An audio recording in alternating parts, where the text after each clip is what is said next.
The snow came down in silence that morning, the way it always did in Millfield, Montana, as if the sky itself was holding its breath before saying something that could not be taken back.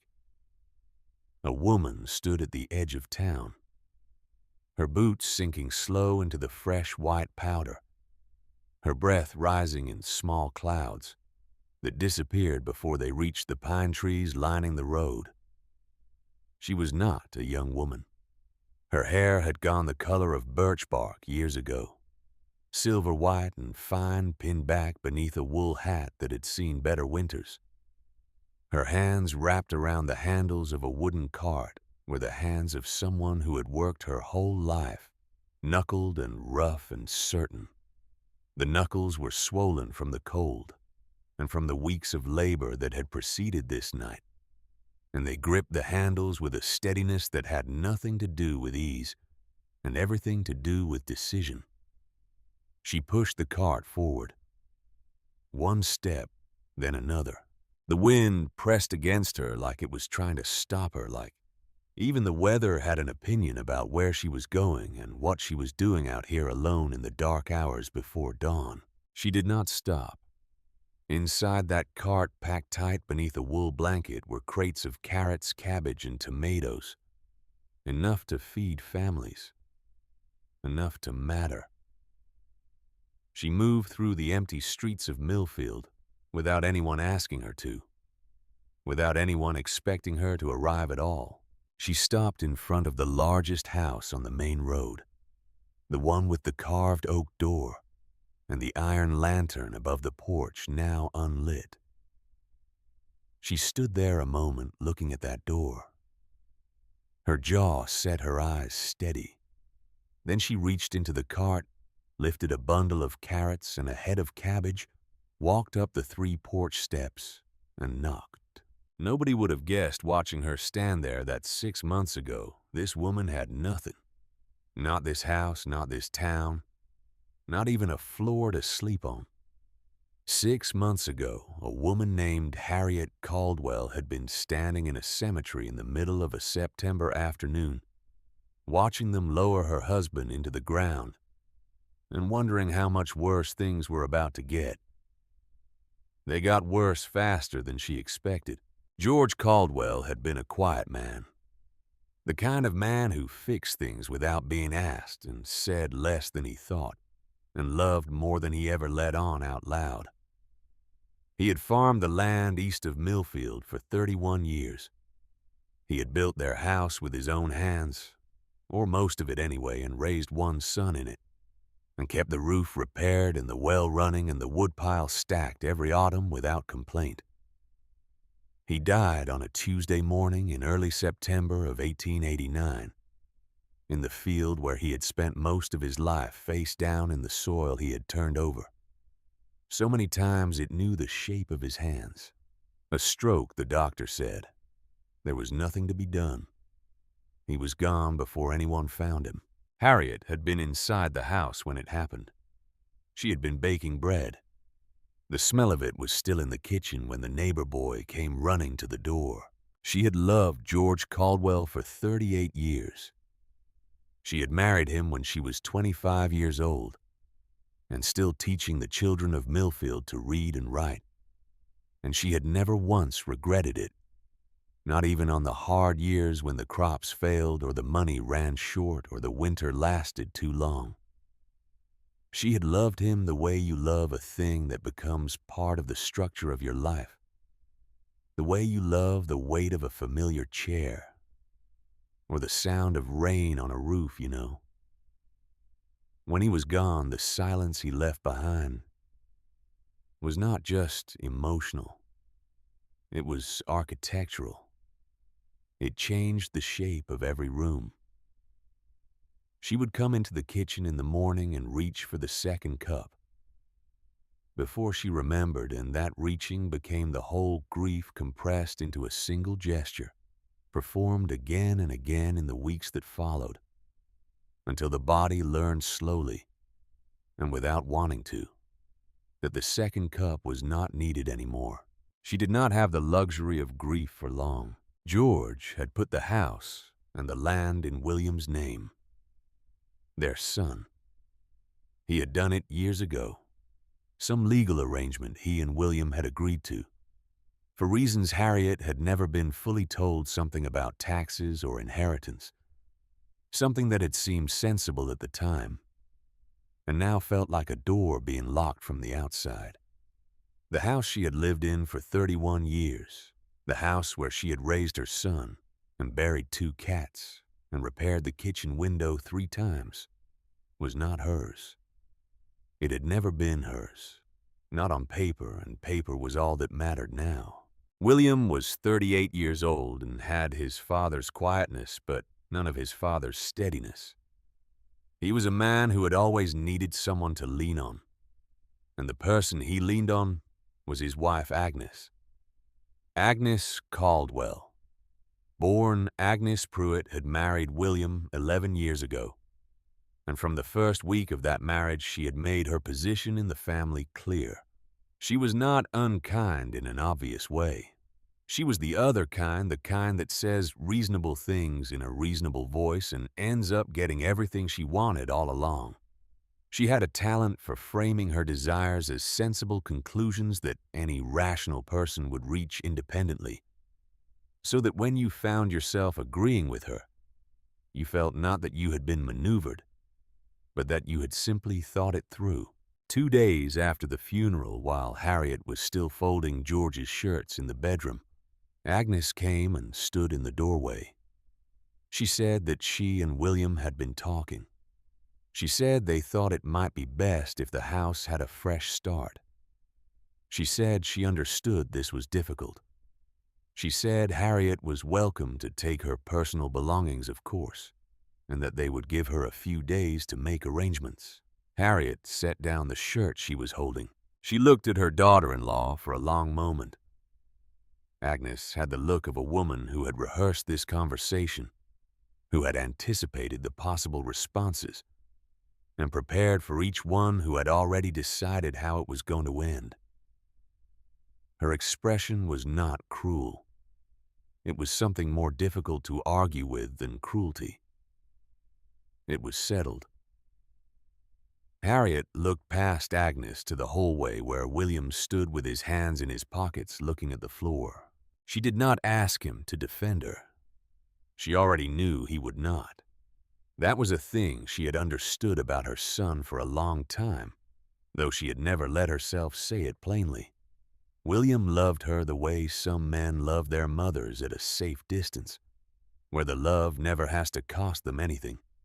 She had seen it building in him over the years of his marriage, the gradual accommodation to Agnes's gravity, the slow drift from the man he might have been toward the man Agnes needed him to be. She had watched it and said nothing because it was not her marriage and not her life to manage, and she had believed, or had told herself she believed, that he would find his way back to himself eventually. Standing in the doorway of the bedroom where she had slept beside George Caldwell for 31 years, she understood that she had been wrong about the timeline. She packed one bag. It took less than an hour. 38 years in that house, and it came down to one leather traveling bag, and the clothes she could carry, and the wool hat George had given her the Christmas before he died. She took that hat last off the hook by the front door where it had hung since January, and she put it on her head and she walked out. She did not look back at the house. She had $1 in her coat pocket, a single silver dollar she had been keeping in the tin box on the kitchen windowsill. The one George always called the emergency fund, though they had never needed it for an emergency before. She had taken it without thinking, just reached into the tin as she passed through the kitchen, because it was hers, or at least more hers than anything else in that house. The dollar was cold and smooth between her fingers, and she held it for a moment outside the front gate before putting it away, feeling the weight of it, which was not much but was real. Millfield, Montana, in the fall of 1889 was not a large town. It had a main street with a general store, A post office, a livery stable, a bank, a church, a schoolhouse, a tavern, called the Elk and Pine, and a scattering of houses radiating outward like something grown rather than planned. It had about 460 people in it, give or take, and Harriet Caldwell had known most of them for decades. She had taught half of the adults in town when they were children. She had brought casseroles to their sick relatives and sat with their mothers during hard labors and attended every funeral for 30 years. She knew which families had trouble with their wells in dry summers and which children were bright enough to go east to school, if only someone would encourage them, and which husbands drank and which wives were lonelier than they let on. She had accumulated this knowledge the way teachers accumulate it involuntarily and completely, through the long practice of paying attention to people who have not yet learned to hide themselves. She walked down the main street with her bag, and she smiled at the people she passed because she did not know what else to do. And because it was what you did in Millfield, you smiled at people. That was the social contract. Some of them smiled back. Some of them looked away. One woman, Margaret Ellers, who Harriet had taught to read at the age of 7, and whose daughter Harriet had helped nurse through a fever 3 winters ago, crossed to the other side of the street. Harriet kept walking. She went to the Elk and Pine not to drink, but because she needed somewhere warm to sit and think. Roy Daggett, who ran the tavern, looked up when she came in, and then looked back down at the glass he was wiping and said he was sorry. But he could not really have her sitting in here. It was not the right kind of establishment for a woman in her situation. And he hoped she understood. She understood that Roy Daggett had borrowed money from Victor Harlow twice in the last 5 years, and would not do anything to make Victor Harlow look at him sideways. She also understood that her situation had already been defined by someone else, before she had had any opportunity to define it herself, and that this was going to be the texture of the coming days, this constant discovery of doors already closed. She went back outside. It was early afternoon. The September sun was bright but thin, the way Montana's sun gets when the year is turning all light and no warmth. Harriet walked to the edge of town without any particular destination, just walking because movement was better than standing still. Because if she stood still, she might have to feel the full weight of what had just happened, and she was not ready for that yet. She needed the forward motion. She needed the ground moving under her feet, and the air moving past her face, and the simple physical fact of going somewhere, anywhere, to keep the grief and the anger and the fear from settling into her like water into earth too deep and too cold to move. She walked past the schoolhouse where she had spent 22 years of her life. She paused at the gate for just a moment and looked at the building, at the windows she had opened on warm days, and the steps she had swept every morning, and the bell that she had rung herself for the first 3 years before the town council installed the permanent mechanism. 22 years. She had taught 412 children in that building, more or less by her own count. She remembered most of their names.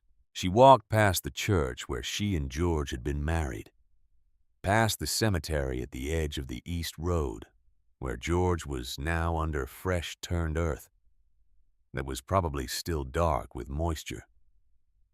She did not stop at the cemetery. She had been there every day since the funeral, and she would go again tomorrow, but today she needed to keep moving, and the cemetery was not a place where movement was possible. She kept going past the cemetery, past the point where the road became a trail, where the grass grew tall and yellow on either side, where the cottonwood trees stood in scattered groups along the low ground, and the mountains in the distance were already showing snow on the peaks. The mountains were always the truest thing in the landscape, Harriet had always thought, because they did not change with circumstance. They were there in the morning, and there in the evening, and there in the hard years and the good ones. And they asked nothing and offered nothing except the fact of their presence, which was when you needed it to be enough. She did not know exactly what made her keep going. It was not a decision so much as an absence of a reason to stop. The air out here smelled different from town cleaner and colder with something underneath it that she could not name, something mineral and alive. She followed that smell without meaning to, the way you sometimes follow something your body has recognized before your mind has caught up. The land she came to was flat and open. Maybe 3 acres, maybe a little more, tucked into a bend where the ground sloped gently down toward a line of willow trees. The willows were still holding their leaves, yellow and small, trembling in the light afternoon wind. And there, just past the willows, she heard it before she saw it. The sound of water. Moving water, which was unusual this far from the main river. A sound she had not expected out here in the dry September grass. She pushed through the willow branches and stopped. The spring was small but steady, maybe 8 feet across at its widest point, welling up from somewhere underground and collecting in a natural basin before flowing away south between the rocks. The water was extraordinary. That was the only word for it. It was blue, a deep and specific blue, the color of certain winter skies, a color that seemed to come from inside the water rather than from any reflection. And it moved with a clarity that made the stones at the bottom look close enough to touch, even though the pool was deeper than it appeared. She stood at the edge of it and looked down through the water at those stones, and they were precise and detailed and very still. The way things look underwater, that is perfectly clear and moving at the same time. Harriet stood at the edge of it. She had lived in Montana her whole life, and she had never seen water that color. She knelt down and touched the surface with her fingertips. It was cold, very cold.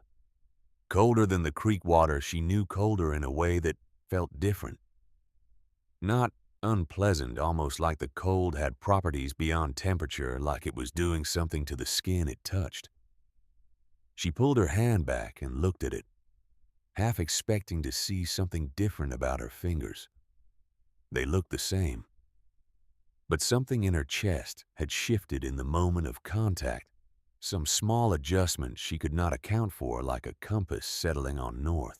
She stood back up and looked around at the land. The flat ground above the willows was overgrown but not hopeless. The soil, where she could see it at the edge of the grass, was dark and looked deep. There was good light here, the land oriented in a way that would catch the southern exposure through most of the day. The spring would provide water without hauling. The willows would give windbreak on the east. She noted all of this with the part of her mind that was always practical, always taking inventory, always asking what is here and what can be done with it.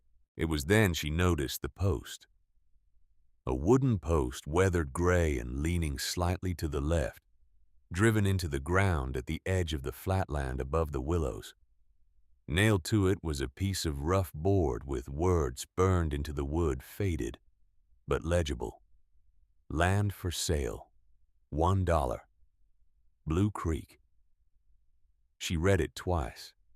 Then she looked at the land, then at the water, then back at the sign. $1. She had $1. She stood there for the long time, long enough that the sun moved noticeably, and the shadow of the willows shifted across the grass. She thought about George. She thought about the bread she had been baking when the neighbor boy came running. She thought about Agnes standing in the doorway with her settled expression. She thought about Roy Daggett looking back down at his glass. She thought about Margaret Ellers crossing to the other side of the street, and she felt something shift in her chest. Not break, not collapse, shift. The way the earth shifts, sometimes small and deep, and you do not know what it means yet, but you know it means something permanent. She thought I could make something of this. She did not say it out loud.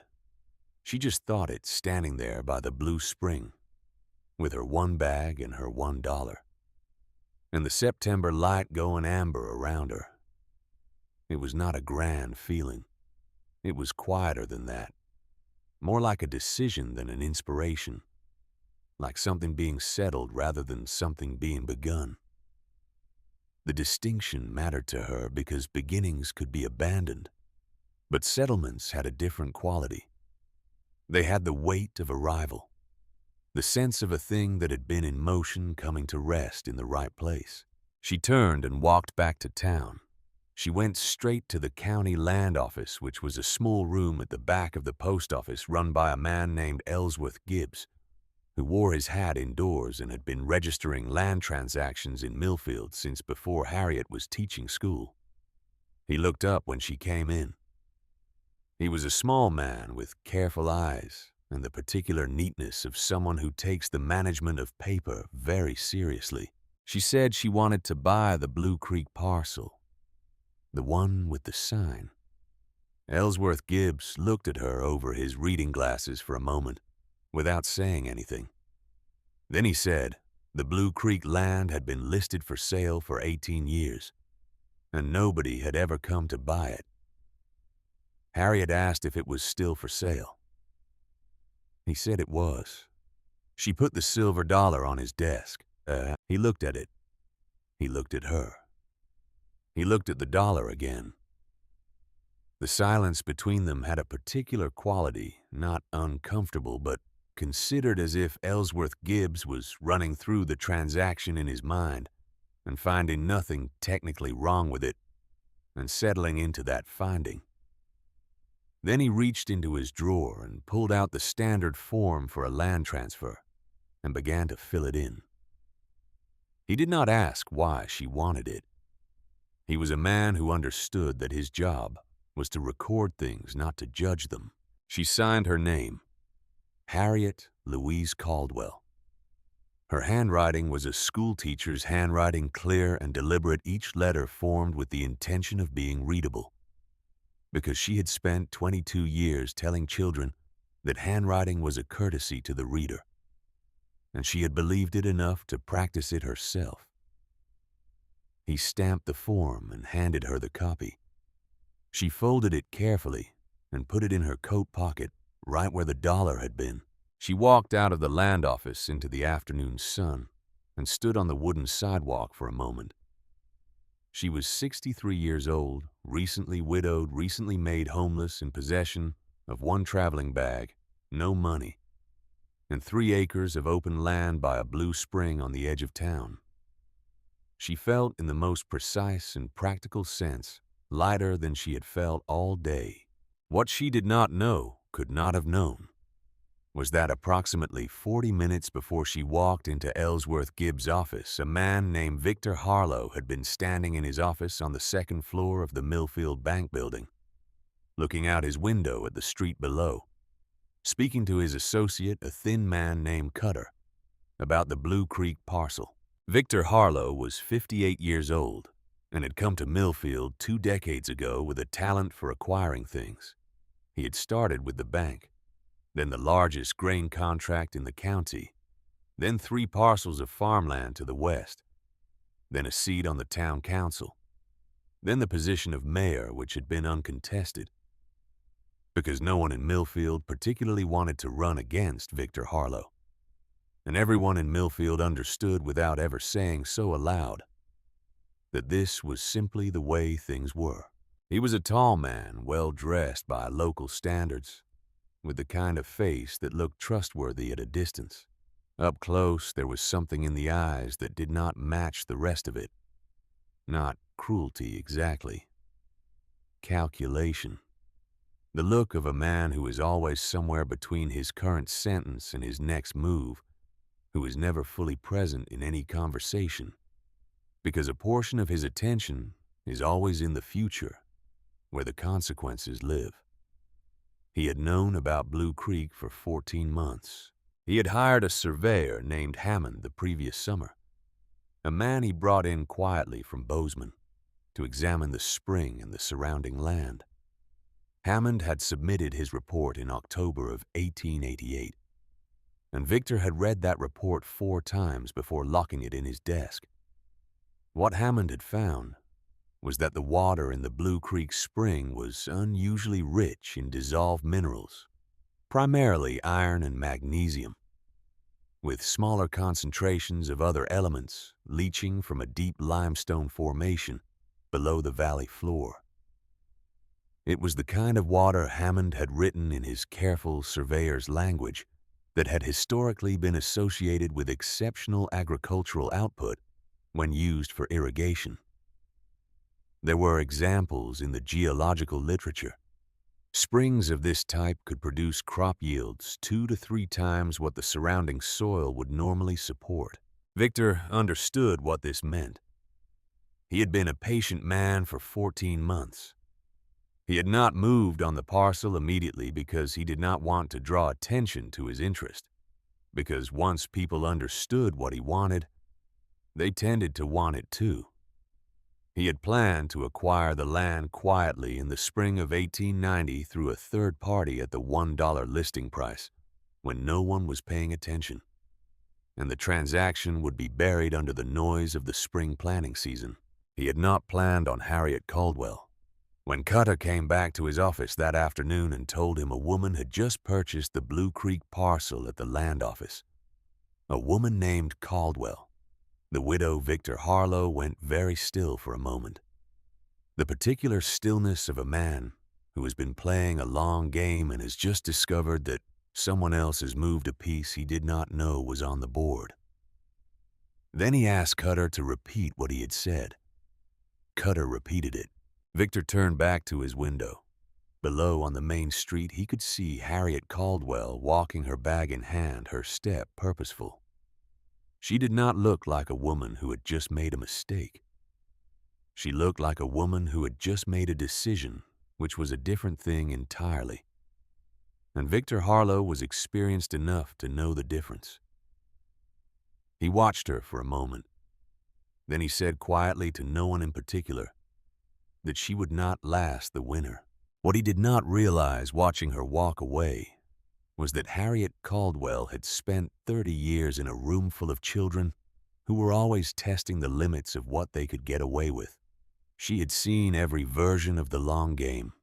She had a school teacher's instinct for recognizing when someone was up to something, and a school teacher's patience for waiting until they showed their hand. She had also over 3 decades of managing classrooms full of competing interests and fragile egos, developed a particular skill for understanding the difference between the person presenting themselves and the person actually standing there. And Victor Harlow, whatever else he was a man in the habit of presenting himself. That same evening, having nowhere else to go, Harriet returned to the Blue Creek parcel with her bag and built herself a shelter. She used the willow branches and the dead wood she found along the creek edge, and a length of canvas she had traded her second-best pair of boots for at the general store, talking the owner down through sheer persistence until he agreed, standing at the counter with a patience so absolute that it became its own kind of pressure. The shelter was not comfortable. It was low and drafty and smelled of wet wood, and the cold came through the canvas in the night like a persistent argument. But it was hers. She slept better than she had since George died. The next morning, Millfield found out. News moved through small towns in 1889. The way weather moved invisible until it arrived everywhere at once. By mid-morning, the whole of Millfield knew that Harriet Caldwell George's widow, the schoolteacher, the one who had just been put out of her own house, had purchased the old Blue Creek land and was apparently planning to live on it. The reaction was consistent across almost all quarters. People thought she had lost her mind. There was pity in it, which was the charitable interpretation, and there was contempt in it too, which was more honest. A woman her age alone on that land. 3 acres of rough ground by a spring everyone knew was strange. Everyone had always known was strange because of what had happened there. In 1871, when a drifter named Beaumont had been found face down in the waters, and the whole business had never been properly explained. Folks had steered clear of the place since then. Everybody knew. You did not build on Blue Creek land. There was something wrong with it. The story had the particular durability of stories that are never quite examined, that are passed from mouth to mouth without anyone stopping to ask where it came from or whether the original telling had any foundation. This was the story they had always told. What they did not know, could not have known, was where that story had come from. Victor Harlow had been a young man when Beaumont died.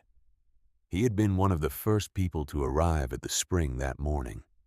He had also been one of the first to suggest, in the careful, offhand way he had even then, that there was something not quite right about the place, something unlucky, something best left alone.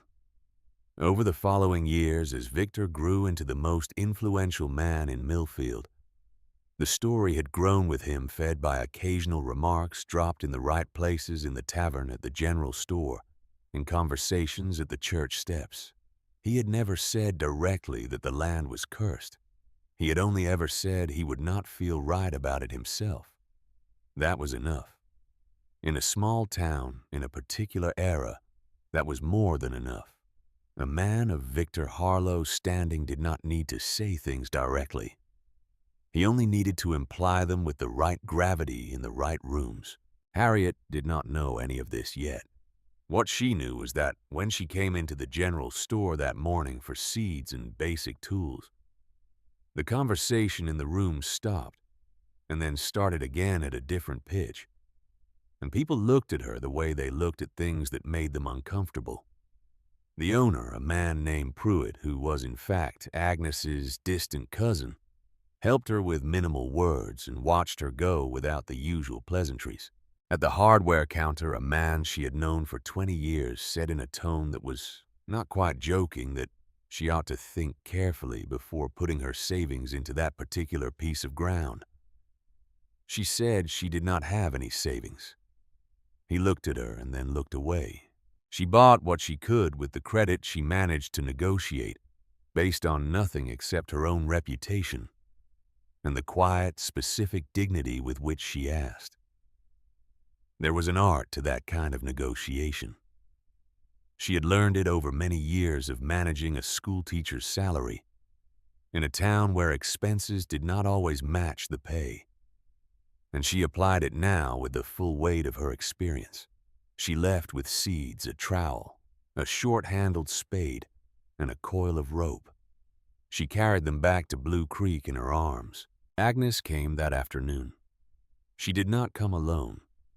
She brought William, positioning him slightly behind her, the way she always did, so that his presence added weight to her words, without requiring him to actually say anything. They stood at the edge of the property in their good clothes. Agnes holding her skirts up slightly out of the grass, looking at Harriet's shelter with an expression that mixed embarrassment with something colder underneath. Agnes said that this was not necessary.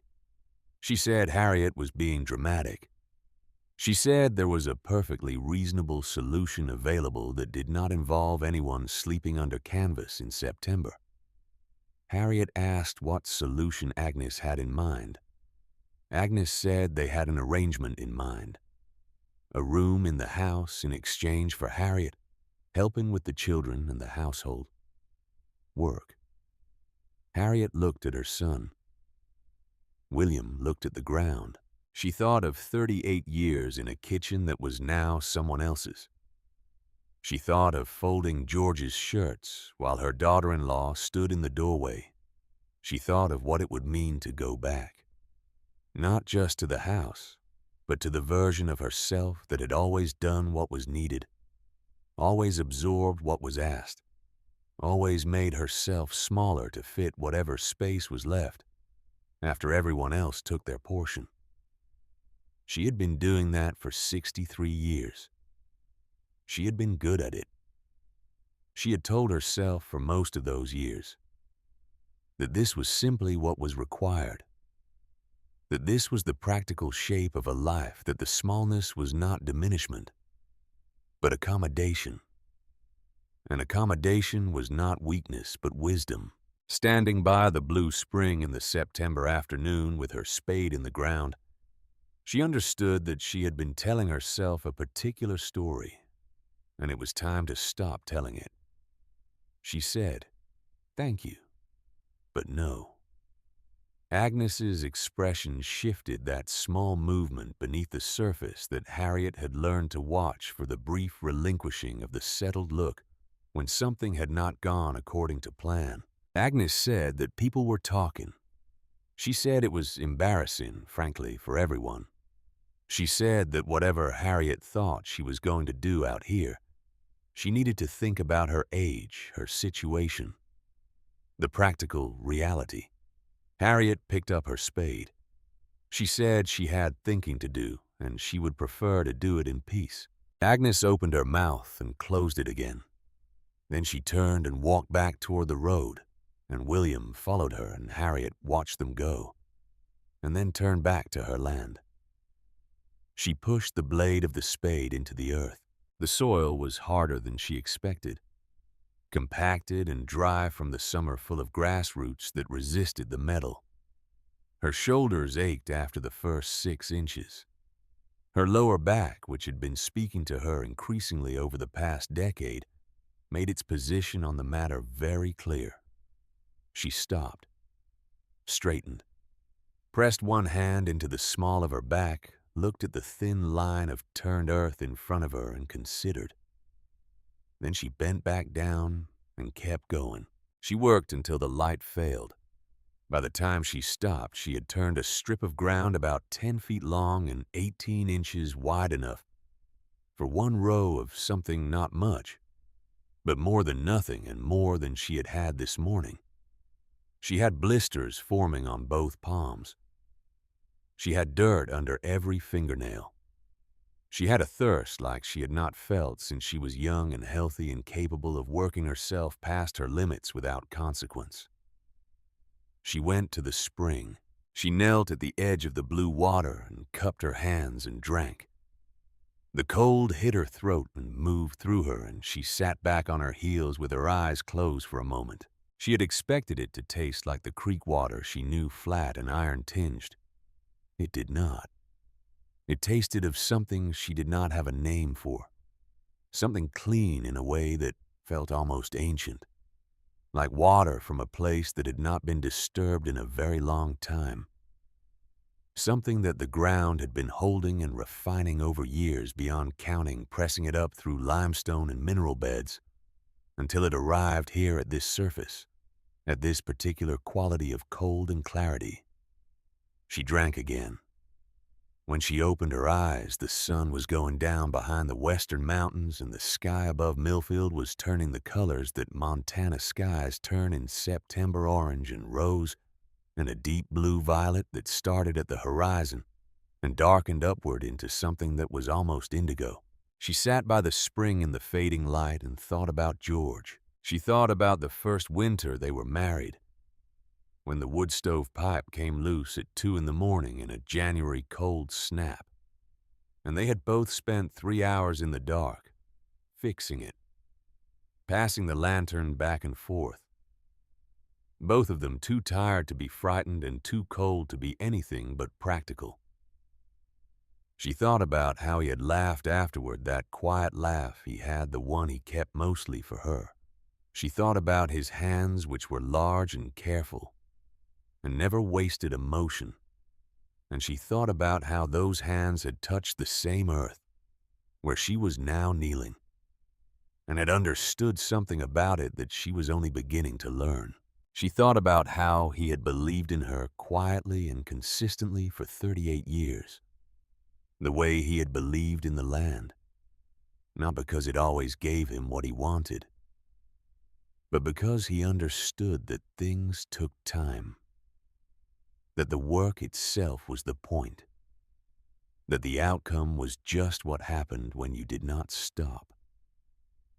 She looked up at the sky, which was going dark now, the first stars appearing over the eastern ridge. She said quietly to no one she could see that she was going to make something of this land. She told him to watch.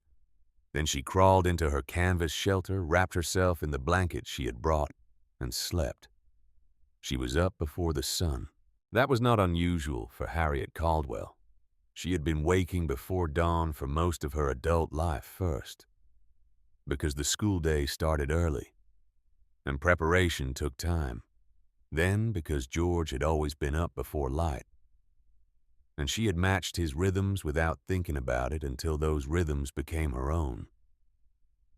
Now she rose in the dark because there was work to do, and the day was shorter than she needed it to be.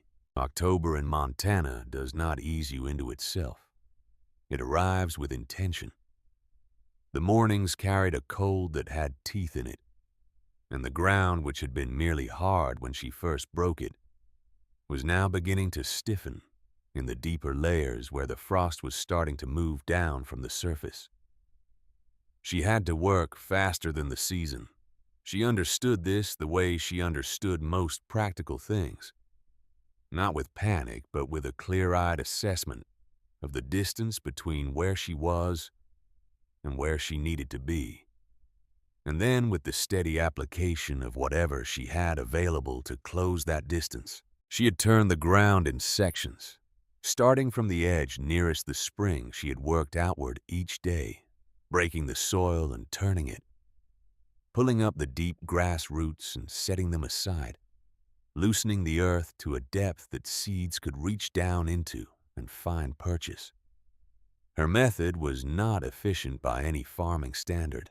She did not have the tools for efficiency. She had a spade, a trowel, her hands, and time. She used all of them.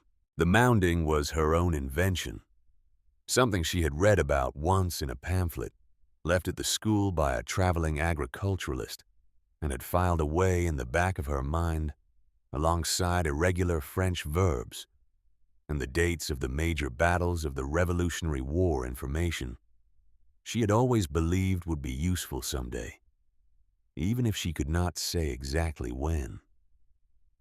She built low mounds of turned soil in rows, packed them firm, and planted the seeds at the base of each mound where the water from the spring would flow along the channel she had dug between them, touching each root line before moving on. The channels were shallow but precise cut, with the edge of the spade and shaped by hand directing the water where she needed it to go, rather than letting it find its own way, which was always the wrong way. She had planted carrots first because they were the hardiest, because they could take cold that would kill softer things, because they were the vegetable equivalent of stubbornness, and she felt a kinship with that.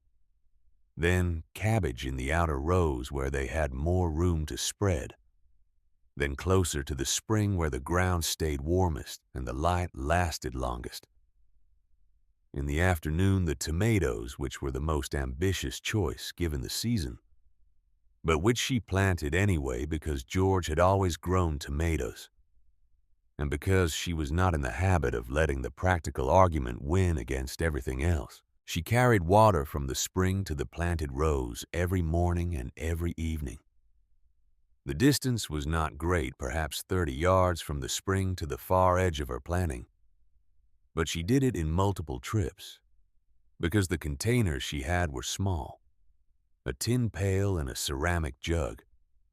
She had traded her second wool blanket for at the general store, and each trip was deliberate. The water carried level, so none of it sloshed out. Poured slow at the base of each mound so the soil absorbed it rather than deflecting it. It was slow work. It was the kind of work that a younger person might have called tedious, but that Harriet recognized as something else, as meditation, almost as the kind of repetitive physical action that quiets the parts of the mind that are loudest and lets the deeper parts come forward. She thought clearly when she was working. She planned. She remembered things she needed to remember. She figured out problems that resisted her when she was sitting still. The work and the thinking happened together, each one making the other possible. The town watched from a distance. She was aware of it. People found reasons to walk the road that passed near the Blue Creek parcel. They were not subtle about their looking. She saw them and did not acknowledge them, not with hostility, but simply because she had learned over 63 years that the best response to being watched while you worked was to work better. Let them see something worth watching. There was one exception. Dorothea Marsh was 70 years old and had lived in the last house on the east side of Millfield for as long as anyone could remember. She was a small woman, built narrow with white hair. She wore in a thick braid down her back, and eyes that were still sharp behind the lines of her face. She had been the town's postmistress for 14 years before her arthritis made the work impractical. She now spent her days in ways of her own choosing, which included apparently walking the road past Blue Creek Spring on Tuesdays and Fridays. She walked with a cane that she used lightly, more as a habit than a necessity. And she moved with the particular economy of someone who has learned to use energy carefully without losing speed. She stopped the first time without speaking, just stood at the edge of the property and watched Harriet work for a few minutes, then walked on. The second time she came closer. She watched Harriet turn a row of soil pack a mound and set 3 carrot seeds in a line at its base. Then she said that she had never seen anyone plant carrots in October in Montana. Harriet said she was aware it was not the conventional timing. Dorothea said the frost would take them. Harriet said it might. There was a pause in which Dorothea seemed to be evaluating something. A considering pause, the kind that comes before a decision rather than after it. Then she said she had some old chicken wire in her barn that was not being used if Harriet wanted something to keep the deer out of the beds. Harriet said she would appreciate that very much. Dorothea came back the following Tuesday with the chicken wire rolled over her shoulder and helped Harriet set stakes and string the wire around the planted area, without being asked to do anything more than she had offered. She did not stay long. She did not offer opinions about the land or the project or Harriet's chances. She simply helped, and then she went home. Harriet appreciated this more than she would have appreciated any amount of encouragement. Encouragement was cheap. Chicken wire and an afternoon of labor were something else. The weeks passed in a discipline of repetition. Wake before light. Water the rows. Work the unplanted ground. Tend what was already in. Eat what she had, which was not much. Mostly bread she made on a flat stone over a small fire, and whatever she could get from the general store on the credit arrangement that she extended through sheer force of will, coming back each week and paying down what she owed with small amounts and maintaining such consistent dignity in the transaction that Pruitt, who was Agnes's distant cousin and did not particularly like Harriet, continued the arrangement because refusing her felt somehow like losing an argument he had not agreed to have. And then in the 3rd week of October, something happened that she had not prepared for and could not have predicted. She was watering the carrot beds in the early morning when she noticed the color. The tops of the carrots, the green feathery growth above the soil, were a deeper green than she expected.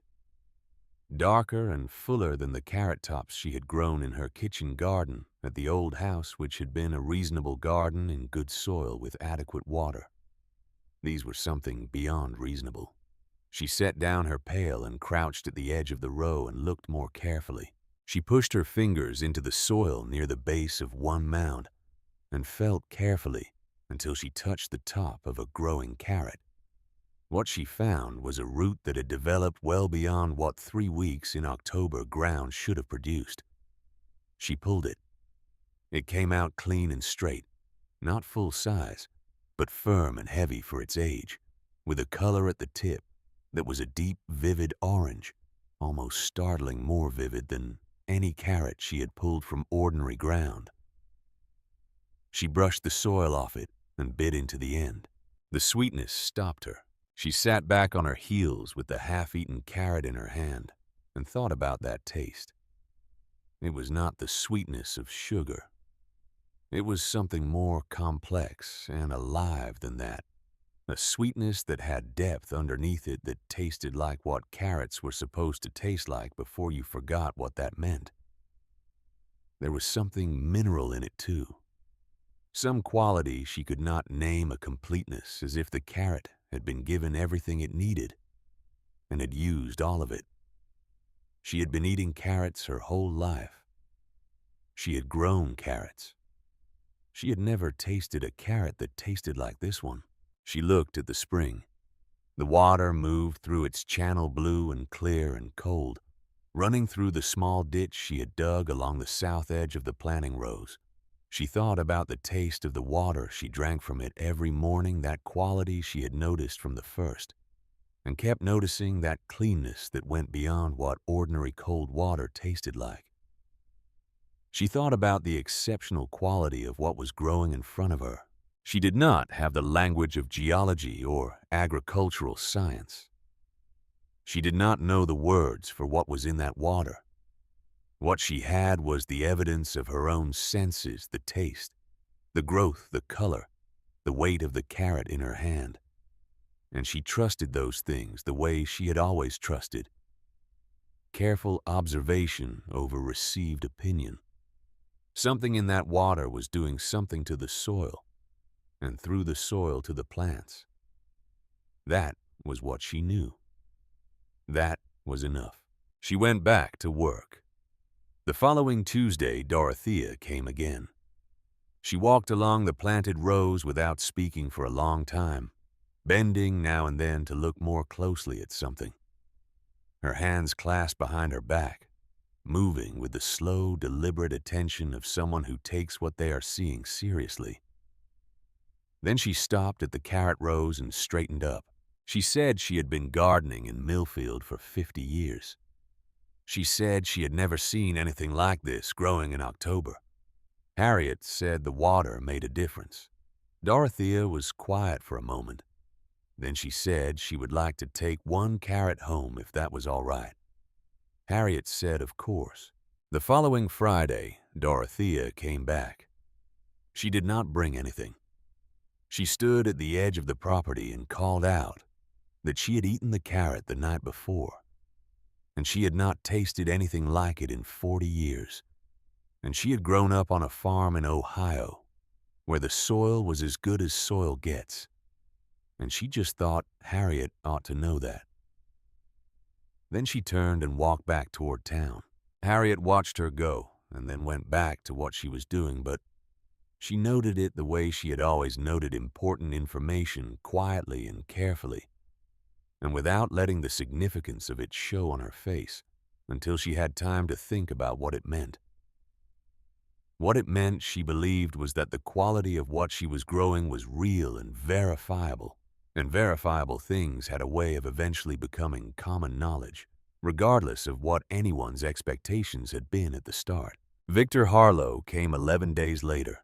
She saw him coming from a distance, which gave her time to set down her spade and stand straight and compose herself, which she needed because seeing Victor Harlow walk toward her land with the particular set of his shoulders that meant he had made a decision, raised something in her that she preferred not to let him see. Not fear. Something older and colder than fear. Recognition. He was well dressed, as always, his hat brushed clean, his coat a good dark wool. He stopped at the edge of the property line as if he was conscious of the line, as if he was aware that crossing it required her permission. And she noted that too, the calculation in even his courtesy. Every gesture the man made was calculated she was coming to understand, even the ones that were meant to look uncalculated. He said good morning. She said good morning. He said the place was looking better than he expected, which was not a compliment on her work, but an acknowledgement that she had surprised him, which was the closest he came to it. He said he had been thinking about her situation. She said her situation was fine. He said he understood she had been through a difficult time. He said he had a great deal of respect for what she was doing here, the work ethic, the determination. He said he would like to make her life easier. He said he was prepared to offer her $50 for the parcel. She looked at him. $50 in 1889 was not a small number. It would keep a person housed and fed for a year without working. She understood exactly what he was doing with it, which was to make the offer large enough to seem generous while being small enough to keep him from showing his real interest. If the land were worth $100 to him, he would offer $50. If it were worth $1,000, he might still offer $50, relying on her lack of alternatives to do the rest. She said no, thank you. He smiled. It was a smile that had a room behind it, a larger space than the smile itself occupied, and in that space was something less pleasant than what the smile presented. He said she ought to think carefully before declining. He said winter was coming and this was not a young person's situation. She said she had been thinking carefully her whole life and she expected to continue.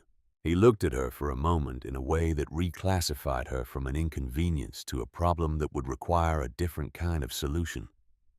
She could see the reclassification happening, the slight adjustment in his eyes, the nearly imperceptible change in how he was holding himself. Then he nodded politely and turned and walked back toward town. She watched him go. Then she picked up her spade and went back to work.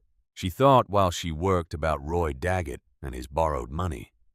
She thought about Ellsworth Gibbs, who was an honest man, but also a practical one. She thought about the fact that Victor Harlow did not need to do anything dramatic to make her life difficult. He simply needed to apply pressure at the right points, and in a town this size, he had his hands on more pressure points than anyone could fully map. This was what it meant to be powerful in a place like Millfield. Not that you could do everything, but that you could, by doing the right small things in the right order, make it very difficult for certain other things to happen. She was right. 14 days later, on a cold morning in early November, when the first light snow had dusted the ground overnight, she came out of her shelter to find the north row of her carrot beds destroyed. Not deer damage, not wind damage. The mounds had been pushed apart, and the soil turned up, and the plants pulled free and left scattered on the ground and over the disturbed soil. Someone had poured something white and grainy. She crouched down and touched it, and brought her fingers to her lips. Salt. She sat back on her heels and looked at the damage. Perhaps a third of her carrot crop. Gone in a single night. She did not make any sound. She did not let herself. She sat with it for a minute the way she had always tried to sit with difficult things before responding to them. And she thought about what the damage meant, and what it was intended to accomplish, and who had the motivation to do it, and who had the knowledge of what she was growing, and who had recently stood on this property watching her work. She thought about Agnes, not Victor.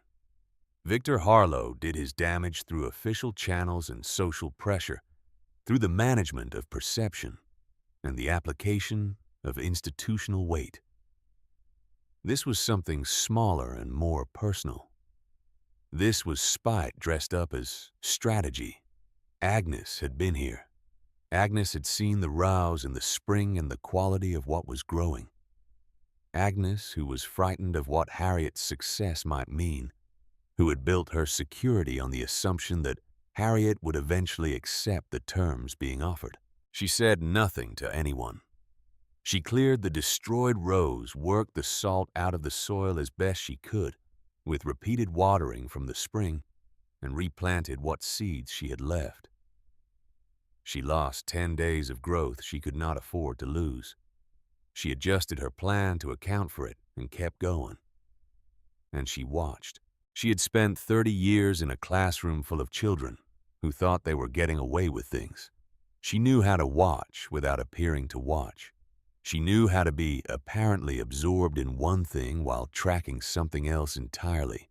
She arranged her evening routine so that she was always visible at the spring, visible at the shelter, visible and accounted for in the most obvious direction, while her actual attention was elsewhere.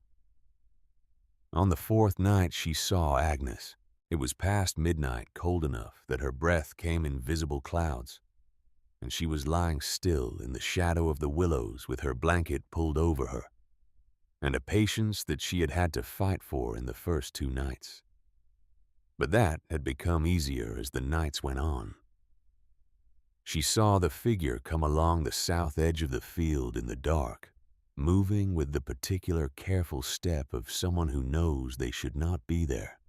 She watched Agnes Caldwell cross to the planted rows with something in her hands and begin to work at the nearest mound.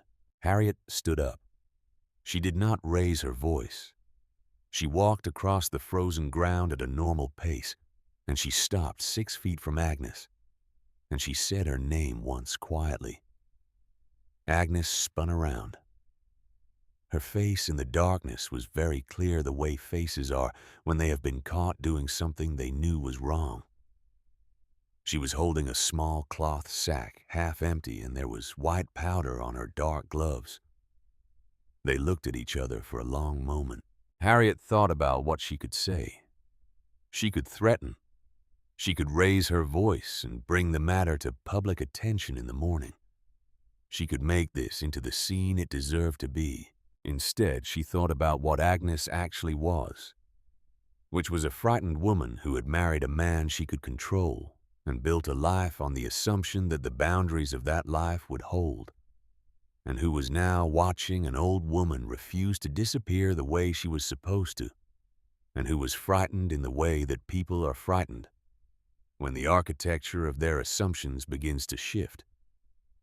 Fear did not excuse what Agnes had done, but it explained it. An explanation was useful, even when it did not excuse.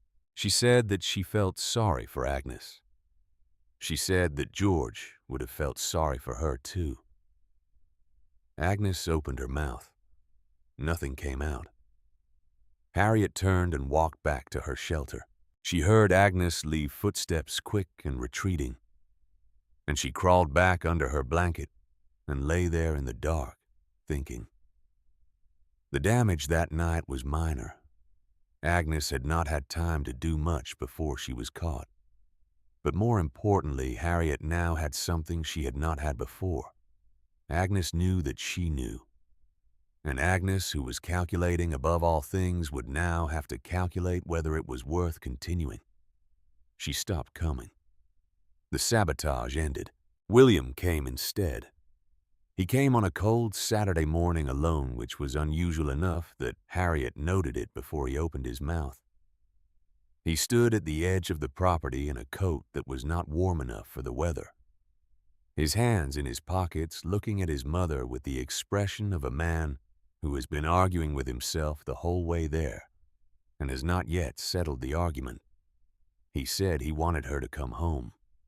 She asked which home he meant. He flinched at that. She had not meant it cruelly. It was a real question, and she thought he was old enough and honest enough to hear it plainly. He said she did not have to be out here. He said they could work something out. He said Agnes was willing to try again. Harriet looked at her son. He was George's son.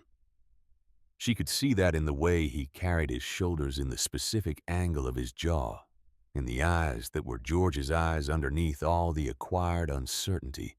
He had been a sweet child, attentive and warm, the kind of boy who brought her wildflowers and wanted to understand how things worked. She had loved him fiercely, and had perhaps, she now thought, loved him in ways that did not serve him, protected him from things he should have had to face, absorb difficulties that would have made him stronger if she had let them cost him something. She said she was not going back to disappear. She said she had spent 63 years making herself fit into whatever space was left after everyone else took theirs, and she was finished with that. She said she was not angry at him. She said she hoped he knew that. William looked at the ground for a long moment. He looked up at her. He looked at the planted rows behind her, at the spring at the structure of her shelter, which was more substantial now than it had been in September, reinforced and winterized as much as she could manage with what she had. He looked like a man who could not find the argument he came with. He said at last that she was going to freeze to death out here. She said she had good blankets and a fire and 30 years of Montana winters in her memory. He left. He did not know what to say to her, which was a problem he had always had. She watched him walk back toward the road and felt a complicated love for him that she did not try to simplify. She had not expected him to change on a Saturday morning. She had not expected this conversation to fix anything. What she had expected was to see him, and she had, and that was something. Victor Harlow's next move came through the town council. She heard about it first from Dorothea, who came on a Tuesday in mid-November, with her wool braid over one shoulder, and a look on her face that mixed information with apology. The council had passed a new ordinance, Dorothea said.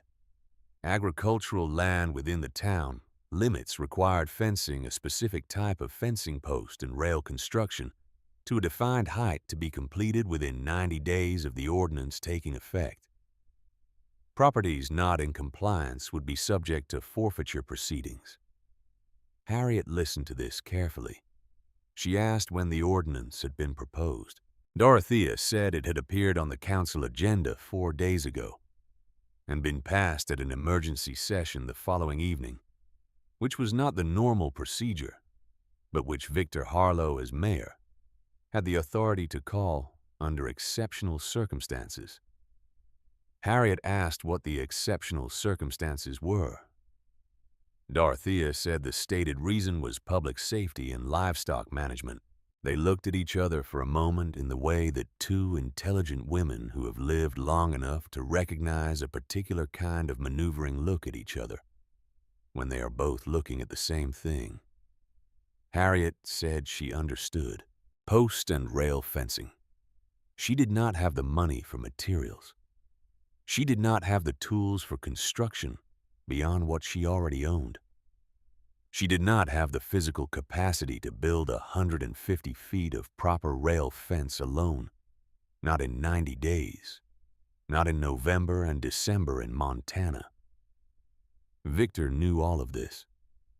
He had looked at her situation with his accountant's eye and identified the exact point where she could not hold. She did not let herself sit with it. She thought instead about the problem practically. What did she need? Lumber, hardware, labor. She had none of these things and could acquire none of them through conventional means. She thought about this in the way she thought about every problem by working through what was actually true, rather than what she wished were true. Dorothea left that Tuesday and came back on Friday. She came with 2 women behind her. Harriet did not know them well. She knew them the way you know people in a small town, by face and by reputation, and by the accumulated small interactions of decades.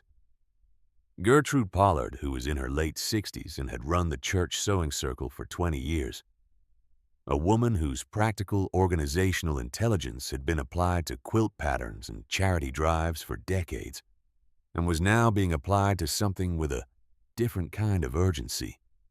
And Lavinia Cross, who was 62, and whose husband had the livery stable, and who had always struck Harriet as a woman of considerable practical intelligence that had been underutilized for most of her adult life. They had lumber. Gertrude's son had leftover fencing materials from a project he had completed the previous spring and was willing to donate what he had. It was not quite enough, but it was a start.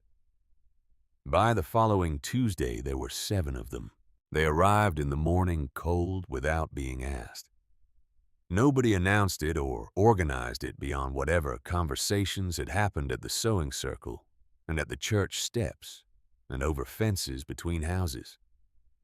They simply came, women in their 60s and 70s with their husbands as tools in their own strong hands and the accumulated competence of a lifetime of practical work. Winifred Ames, who was 68 and had grown up on a ranch in the eastern part of the state and knew more about post setting than anyone there. Martha Howe, who had built 2 outbuildings on her own property with minimal assistance and had opinions about the correct angle for driving a fence post that turned out to be correct. Harriet could not speak when she saw them coming down the road in the early light. She turned away toward the spring for a moment and composed herself and turned back and said good morning. They worked for 3 days. Harriet worked alongside them because that was the only way she knew how to accept help. Not as a recipient, but as a participant doing whatever was needed, carrying lumber, holding posts, while Winifred drove them moving along the fence line with a level checking the rail heights. Her back ached through all of it. Her hands were raw from the cold and the work. She did not mention either. These women had come to work, not to manage her, and she understood the difference. The fence went up. It was not beautiful. It was sturdy and honest, and it stood straight, because Winifred's eye was true, and it enclosed the planted area and the spring and the shelter within a boundary that now existed on paper, and in post and rail, and in the 90-day requirement that it needed to meet. Harriet stood back and looked at it on the 3rd afternoon when the last rail was in place, and she felt something that was adjacent to gratitude but larger than it, more complex, something that had to do with what it meant to have people choose you when they did not have to. Victor received word of its completion before the deadline. Harriet heard through Dorothea that he had gone very quiet when he was told. November passed into December. The cold deepened into something serious, not the ordinary cold of Montana autumn, which was cold enough, but the cold of a winter that meant business, the kind that came with a specific quality of silence and the way the snow lay on the fields, without wind. Drift flat and settled the way it lay when more was coming and taking its time about it. Harriet had lived in Montana long enough to read this kind of weather. The way you read a person's face, not by any single feature, but by the combination of them. The angle of the light in the afternoon, the particular dryness of the air, the way sound carried in the cold, all of it adding up to a reading. Harriet's first harvest was modest by any measure. A basket of carrots, 2 cabbages, a dozen tomatoes that she picked green before the frost could take them, and ripened on the floor of her shelter near the fire. But the quality of it was extraordinary, and she knew it. The carrots kept her through weeks of eating without spoiling, staying firm and sweet long past the point when stored carrots usually began to go soft. She kept what she needed and took the rest to Pruitt's General Store, where she traded for flour and salt and lamp oil. And Pruitt examined the carrots with a skepticism that faded when he bit into one, and he gave her a better trade than she expected, because a man who runs a general store knows the difference between ordinary produce and something people will come back for. Word got out as it always does. People started coming to buy directly, which she had not anticipated, but adapted to quickly setting a small flatboard table at the edge of the property, where she put out whatever she had and named a price and kept a record in a small notebook. She had traded a pound of carrots for from the schoolteacher, a young woman named Miss Faber, who had replaced Harriet years ago, and who looked at her predecessor with an expression of confused admiration when they transacted the trade. The admiration was genuine. The confusion was honest. Miss Faber was 26 years old and could not fully account for what she was looking at. The money was small, but it was hers. She kept it in the same tin box she had brought from the old house, now living on a shelf she had built inside her shelter from pieces of flat wood she had collected along the creek. She counted it each night before she slept, not out of anxiety, but because she liked the specific reality of it, the concrete fact. This is what I have. This is what I made. There was a dignity in that counting that she could not have explained to someone who had not needed to find it. Victor began his next campaign. She did not see it directly. She felt it the way you feel weather changing in the quality of the air in small things that did not quite fit. Pruitt began to be difficult about her credit again, precise and bureaucratic in a way he had not been for weeks. The school teacher, Miss Faber, stopped coming by. One of the women who had helped with the fence told Harriet quietly without elaborating that her husband had had a conversation with a man from the bank who had seemed very interested in the husband's outstanding loan. She understood the pressure map. She began to move her harvest earlier, not because she was afraid of what was coming, but because she had a practical nature, and a practical nature tells you to secure what you have before the situation changes. She picked what could be picked. She stored what could be stored. She built a root cellar of sorts, not deep, but deeper than the frost line lined with straw. She traded the last of her tomatoes for, and she packed her remaining harvest in that hole in the ground, with the care of a person who knows that what they are putting away is what stands between them and winter. She also did something else. She built a storage lean-to against the east side of the shelter, a rough structure of scavenged boards with a door that latched. She stacked it with a small amount of hay and some empty crates and a few tools she did not need immediately. It looked like a storage shed. It was intended to look like a storage shed. The actual harvest stayed in the root cellar, covered with its board, and banked with earth invisible unless you knew where to look. She did this in the particular way that experience teaches you to do things, not because she could predict the future with certainty, but because she had been paying attention long enough to recognize the shape of what was coming. She did this across 2 cold days in early December, while the sky in the north had the look she had learned to watch for a particular shade of gray-white that was not snow yet, but was the color of the decision to snow. A flat, dense gray, not turbulent, settled. She worked until both days were dark. On the evening of the second day, with 6 crates of root vegetables tucked into the ground, and the cellar covered with its board, and banked with earth and scattered with dry grass, so that it looked like nothing more than a rough patch of winter ground, she stood and stretched her back and looked at the northern sky. It was darker now. The stillness was a different quality of stillness. The temperature had dropped 10 degrees since noon. She thought about what was in the crates in the ground. She thought about the families in Millfield, about the children in the houses on the main street, about the elderly people living alone who did not have husbands with livery stables to ensure their woodpile was stacked or their root cellar filled. She thought about Dorothea, who lived alone and whose arthritis made everything harder than it should be. She also thought with a clarity that surprised her about Victor Harlow's daughter.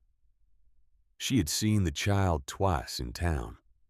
A small girl, 7 years old, with her father's dark hair, and nothing else of him that was visible a round and serious face, and the particular quality of attention that some children have, the ones who are watching everything and saying little and taking it all in. Children like that grew into the most interesting adults in Harriet's experience. They saw things that louder children missed. She thought about what a blizzard did to a small town in 1889, the isolation, the failed fires, the families who had not stocked enough, because the fall had been mild and the winter seemed like something that would come in at a reasonable pace and give everyone time to prepare. This winter did not have that look. She built her fire and went to sleep. Sometime past midnight, she woke to a sound that was not the wind. The wind, she knew by now, had learned its rhythms and its variations the way you learn any regular companion. This was different. Footsteps, deliberate and careful, moving along the north side of the property, near where the storage lean-to stood. The sound of someone who was trying to be quiet, but could not fully suppress the crunch of frost-hardened grass underfoot. She lay still and listened. She heard the lean-to door pulled open on its hinges, the slight scrape of wood against wood. Then silence for a moment, as whoever was inside assessed what they had found. Then the sound of crates being moved, shifted, checked. Then the door pulled shut again. She heard the footsteps retreating back toward the road, moving faster now, no longer trying to be quiet. The stride of someone who had found nothing and wanted to be away from the place where they had found nothing. She did not get up. She lay still in her blankets and listened to the footsteps fade, and then to the silence that came after them. She thought about the lean-to, which was empty of anything worth having. She thought about the root cellar, which was full.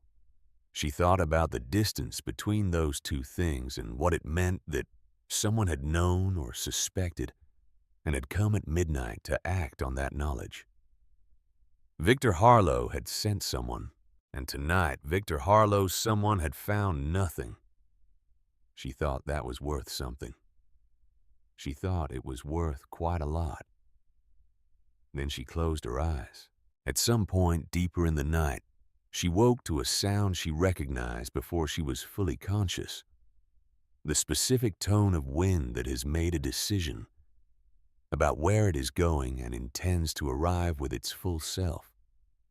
She lay still for a moment and listened. The canvas of her shelter moved under the pressure of it, and the fire she had banked before sleeping threw its light against the walls in a pattern that flickered faster than normal. She got up. She looked out the low opening of the shelter at the world outside. The snow was coming sideways. She did not go back inside. She stood at the opening of her shelter, with the wind pressing against her face and the snow coming in sheets that moved parallel to the ground rather than falling from it. And she looked at what the night had become, and she made a calculation. Not a fearful one, a practical one.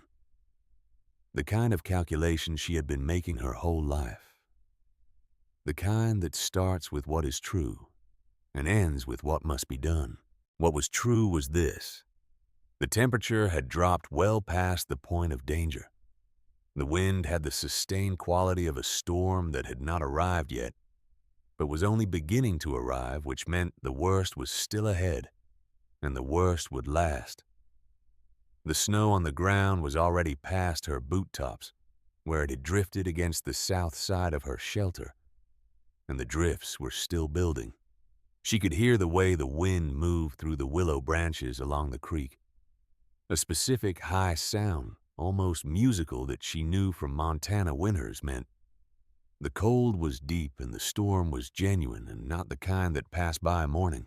She thought about the families in Millfield. She thought about who had stocked their cellars and who had not. She thought about the widow Hartley on the north end of the main street, whose husband had died in the spring, and who lived alone and was not young, and whose woodpile had looked short the last time Harriet passed it. She thought about the Brennan children, 5 of them whose father worked the mill and whose mother had been sick in October, and whose household had been running behind all fall. She thought about Dorothea, who had arthritis in both hands, and would struggle with a fire that needed constant feeding in this kind of cold. She thought about the 6 crates of root vegetables in the ground. She got dressed. Every layer she had. 2 pairs of wool stockings, her heaviest skirt and the one over it, her coat, and over the coat the canvas tarpaulin she used as a second shelter wall in hard weather, belted at the waist with rope. Her wool hat pulled down over her ears and a length of flannel wound around her neck and lower face. Her heaviest gloves, the ones she had bought in November when she understood what Montana winter actually meant for a person living outdoors. She went to the root cellar. She opened it in the dark and the wind and began to load the wooden cart she had built in November from scavenged lumber. And an old axle she had found in the creek shallows, rusted but functional. The cart was rough, but it rolled, which was all she needed it to do. She packed it with what she could carry in a single trip. 2 crates of carrots, a crate of cabbage, the remaining tomatoes she had kept in the shelter through the early cold. She packed them tight and covered them with the straw from the cellar floor to keep them from freezing in transit. And she tied the load down with the rope from her belt. She stood up and took the cart handles in both hands. The wind hit her like a door closing. She leaned into it and pushed. The road to town was a 1/4 mile. In clear weather, it was nothing a 10-minute walk on flat ground. In this storm, it was a different kind of distance, not measured in feet, but in resistance every yard. A negotiation between what she intended and what the weather intended. The snow on the road had already drifted knee-high in the low sections, and the cart's wheels broke through the surface crust with each turn and required her to pull them free before the next step. She moved at the pace of someone who has accepted that they will arrive when they arrive and has made peace with that, because the alternative is not arriving at all. She did not think about the cold as she walked. She thought about the route. She had decided on the sequence before she left the property, the way she had always planned lessons before she taught them, with a logic to the order that was not random.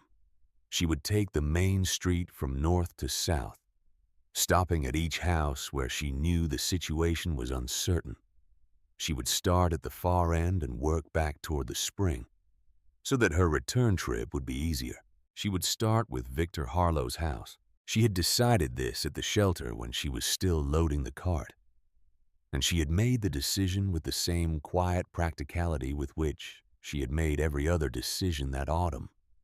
Not because she had forgiven him, not because she had forgotten the ordinance, the pressure on Pruitt, the midnight visitor who had found her lean-to empty. She had forgiven none of it and forgotten none of it. But forgiveness and action were different things, and what Victor Harlow's family needed tonight was food. And she had food. And that was the only arithmetic that mattered in a blizzard. The Harlow house was the largest on the main street set back from the road, with a covered porch running the full width of the front. She pulled the cart up to the porch steps and let go of the handles and took a moment to breathe, turning her back to the wind to get her lungs back from the cold. The cold had gotten deep into her chest on the walk, and she needed a moment to reclaim it. Then she climbed the 3 steps and knocked. Nothing. She knocked again, harder, because the wind was loud enough to swallow an ordinary knock. The door opened. Victor Harlow stood in the doorway in his nightclothes with a lantern in his hand, and an expression on his face that moved through several stages in a short time. Surprise. Something that might have been shame. Then the careful blankness that was his default when he did not know what to do with what he was feeling. He looked at her. He looked at the cart behind her in the snow. She said his daughter needed to eat. He said nothing. She said she had carrots and cabbage and she could make something hot if he had a working stove, which she assumed he did. She said she would need a pot and water, and she would need to come inside because she could not cook in a blizzard. He stepped back from the door. She came in. The house was warm, genuinely warm. The kind of warmth that only comes from a good stove, well fed. and she felt it hit her face and hands like something physical, like being touched after a long time without being touched. She did not stop moving. She carried the vegetables to the kitchen, which was large and well equipped by any standard, and she found the pot herself by opening the cabinet that most kitchens kept pots in and finding it where she expected it to be. She filled it with water from the pump. She set it on the stove. She began to cut carrots on the board she found hanging by the stove, steady and efficient, her cold hands warming fast. Now the familiar motion of the knife doing something to settle her body after the walk through the storm. Victor stood in the kitchen doorway. She could feel him standing there. She did not look up from what she was doing. She had nothing to say to him yet. The vegetables needed cutting and the water needed to heat, and those were the only things that mattered at this moment. After a while, she heard footsteps on the stairs, and then a small sound from behind Victor. And she glanced back and saw the girl. She was small for 7, dark-haired, wearing a flannel nightgown and holding a stuffed rabbit by one ear. She looked at Harriet with the direct, unguarded attention that children have before they learn to guard it, the same quality of attention Harriet had noticed from a distance in town. Her face was flushed. Even from across the room, Harriet could see the fever in the high color of her cheeks and the slightly unfocused look in her eyes. Harriet said good evening to her. The girl said good evening back. Harriet asked her name. The girl said Clara. Harriet said that was a fine name. She said she was making soup and Clara could have some when it was ready if she wanted to sit at the table. Clara looked up at her father. Victor looked at his daughter. Something passed across his face in that moment. Something that had nothing to do with land or money or influence or any of the machinery through which he usually moved through the world. He looked like a man who was seeing something clearly that he had been keeping at a comfortable distance for a long time. The distance between what a person is and what they have been pretending to be is not always large. Sometimes it is very small. But crossing it when you have been on one side of it for years can feel like crossing something much wider. He pulled out a chair at the kitchen table for his daughter. Clara sat down with her rabbit. Harriet cooked. She cooked the way she had always cooked when there were hungry people to feed, with a focus and economy that had nothing performative in it. No wasted motion. Everything done in the right order, for the right reason. The carrots went in first, then the cabbage torn into pieces, then salt from the crock by the stove, then the small dried herbs she had thought to bring in her coat pocket, because she had been cooking for other people her whole life. And she knew that food made with care tastes different from food made without it, even when the ingredients are the same. She ladled the soup into bowls and set one in front of Clara. Clara ate with the focused intensity of a sick child who has found something that answers a need she did not have words for. She ate all of it. She looked up at Harriet when the bowl was empty. Harriet ladled more. Victor sat across from his daughter at the table. He did not eat. He sat with his hands around a cup of coffee that had gone cold, and he watched his daughter eat soup made by a woman he had tried to drive off her land.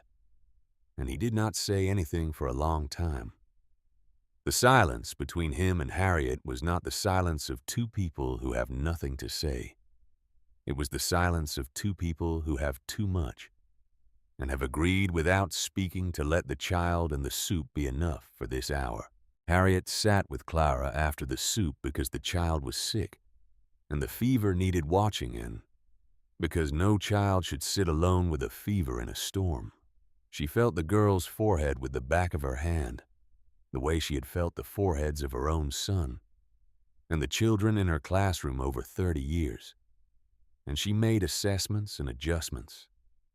The window cracked 2 inches to bring the temperature of the room down a degree. A damp cloth from the kitchen applied to the back of Clara's neck. more water encouraged gently but consistently. Clara submitted to all of this with the trust that sick children extend to competent adults. A trust that does not ask for credentials but recognizes capability when it is present.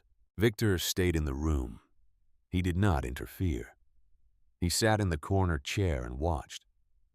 After an hour, Clara fell asleep at the table, and Harriet and Victor carried her upstairs, one on each side, and put her in her bed. She weighed almost nothing.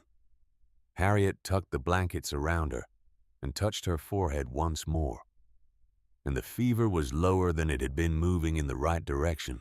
Standing in the doorway of the child's room with the lantern between them, listening to the storm outside and the quiet breathing of the sleeping girl inside, Victor Harlow said something. He said he owed her an apology. She said she knew. He said the land was hers. He said he would not trouble her about it again.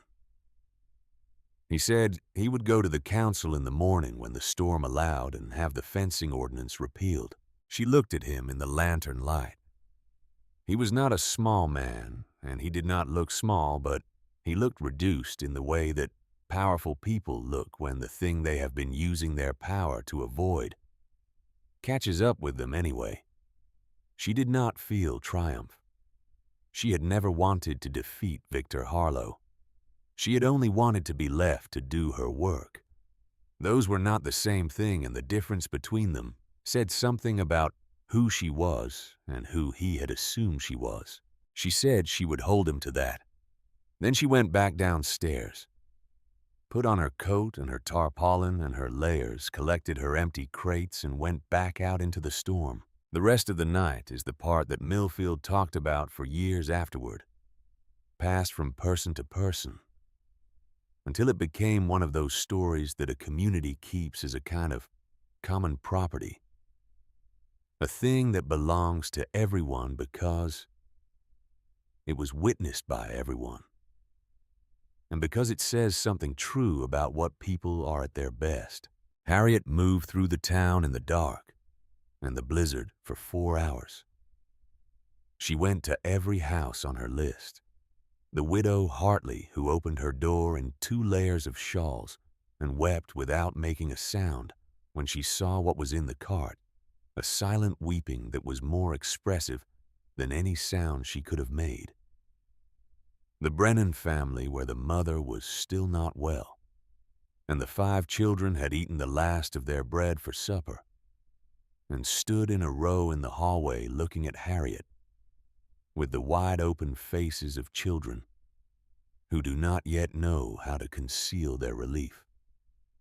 Old Silas Crawford, who was 81 years old and had a stove that was nearly out of fuel, and whom she helped for 20 minutes to get it burning properly, before she left him with a crate of carrots and a cabbage and the instructions for a soup.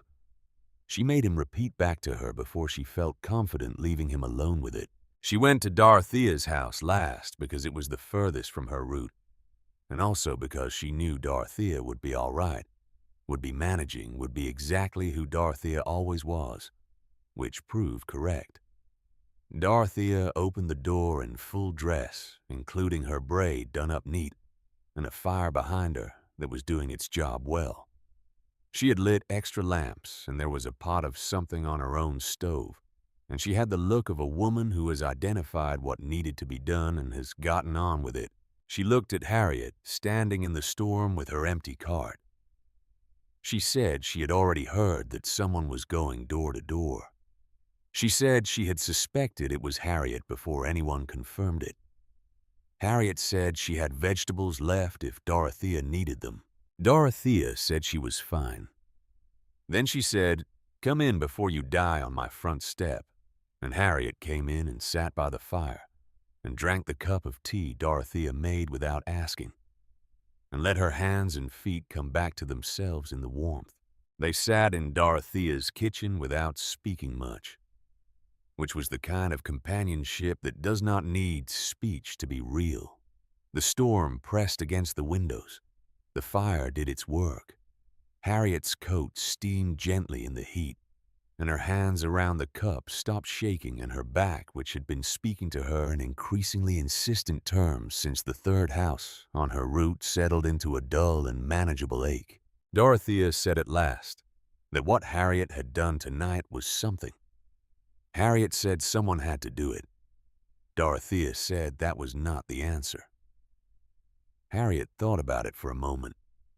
Then she said she had 6 crates of vegetables in the ground and a town full of families in a blizzard, and the only question worth asking was whether she was going to sit in her shelter and keep her harvest to herself, or do something with it that mattered.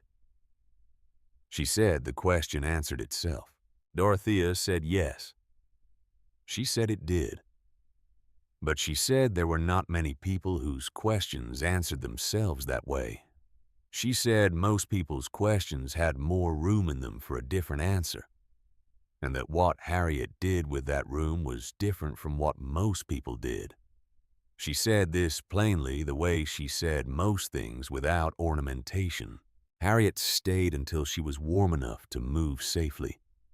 Then she put her coat back on and went back out and pulled her empty cart through the diminishing snow toward the Blue Creek parcel and her shelter and her fire and her blanket and the particular exhaustion of a body that has done more than it was asked to and is asking now for rest.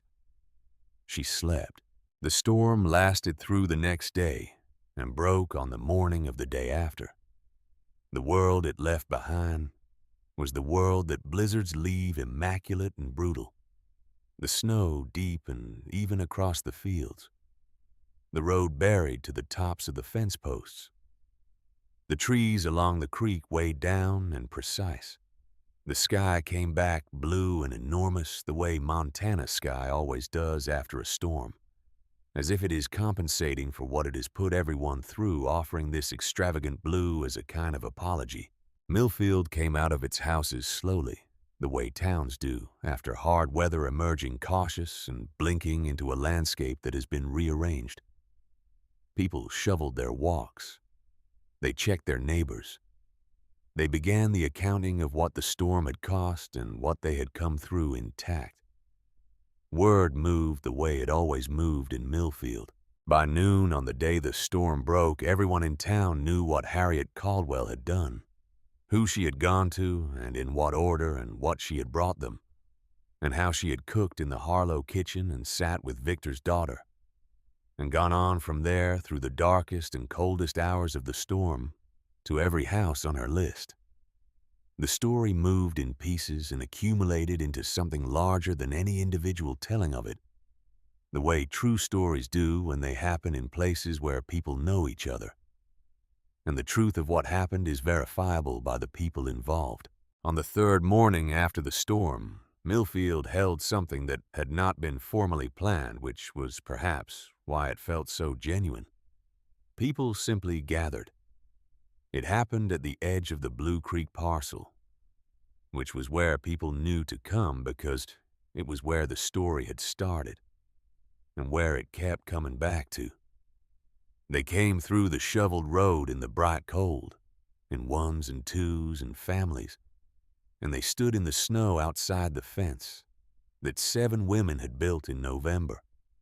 And Harriet came out of her shelter and stood inside that fence and looked at them. There were perhaps 50 people there, more than she expected.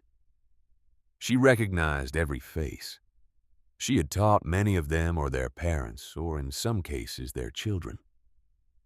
She had sat with their families at the hard moments of their lives.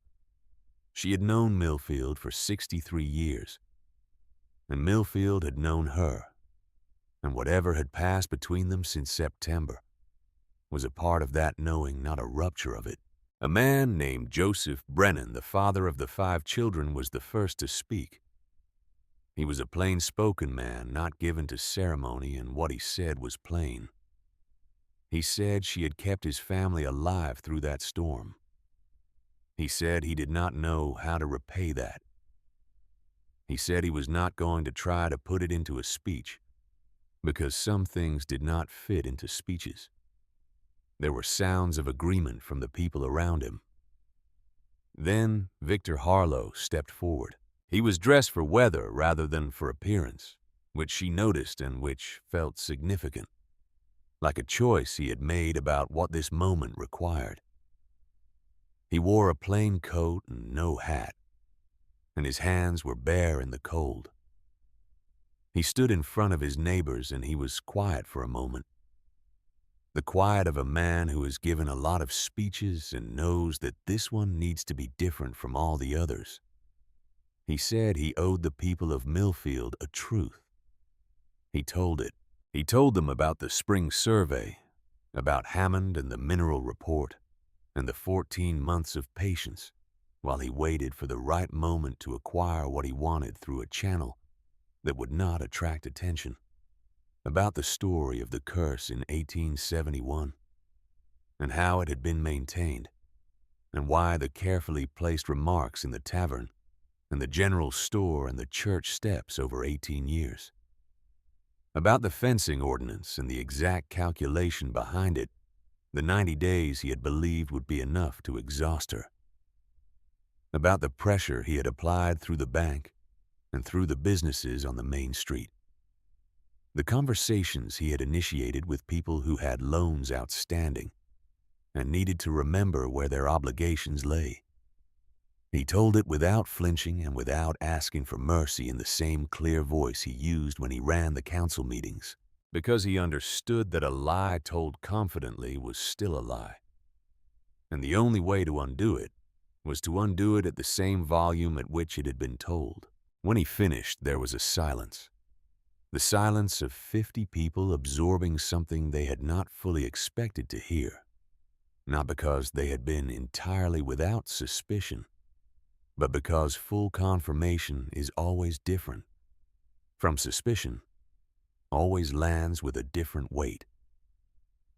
Then he turned and looked directly at William Caldwell, who was standing at the back of the group.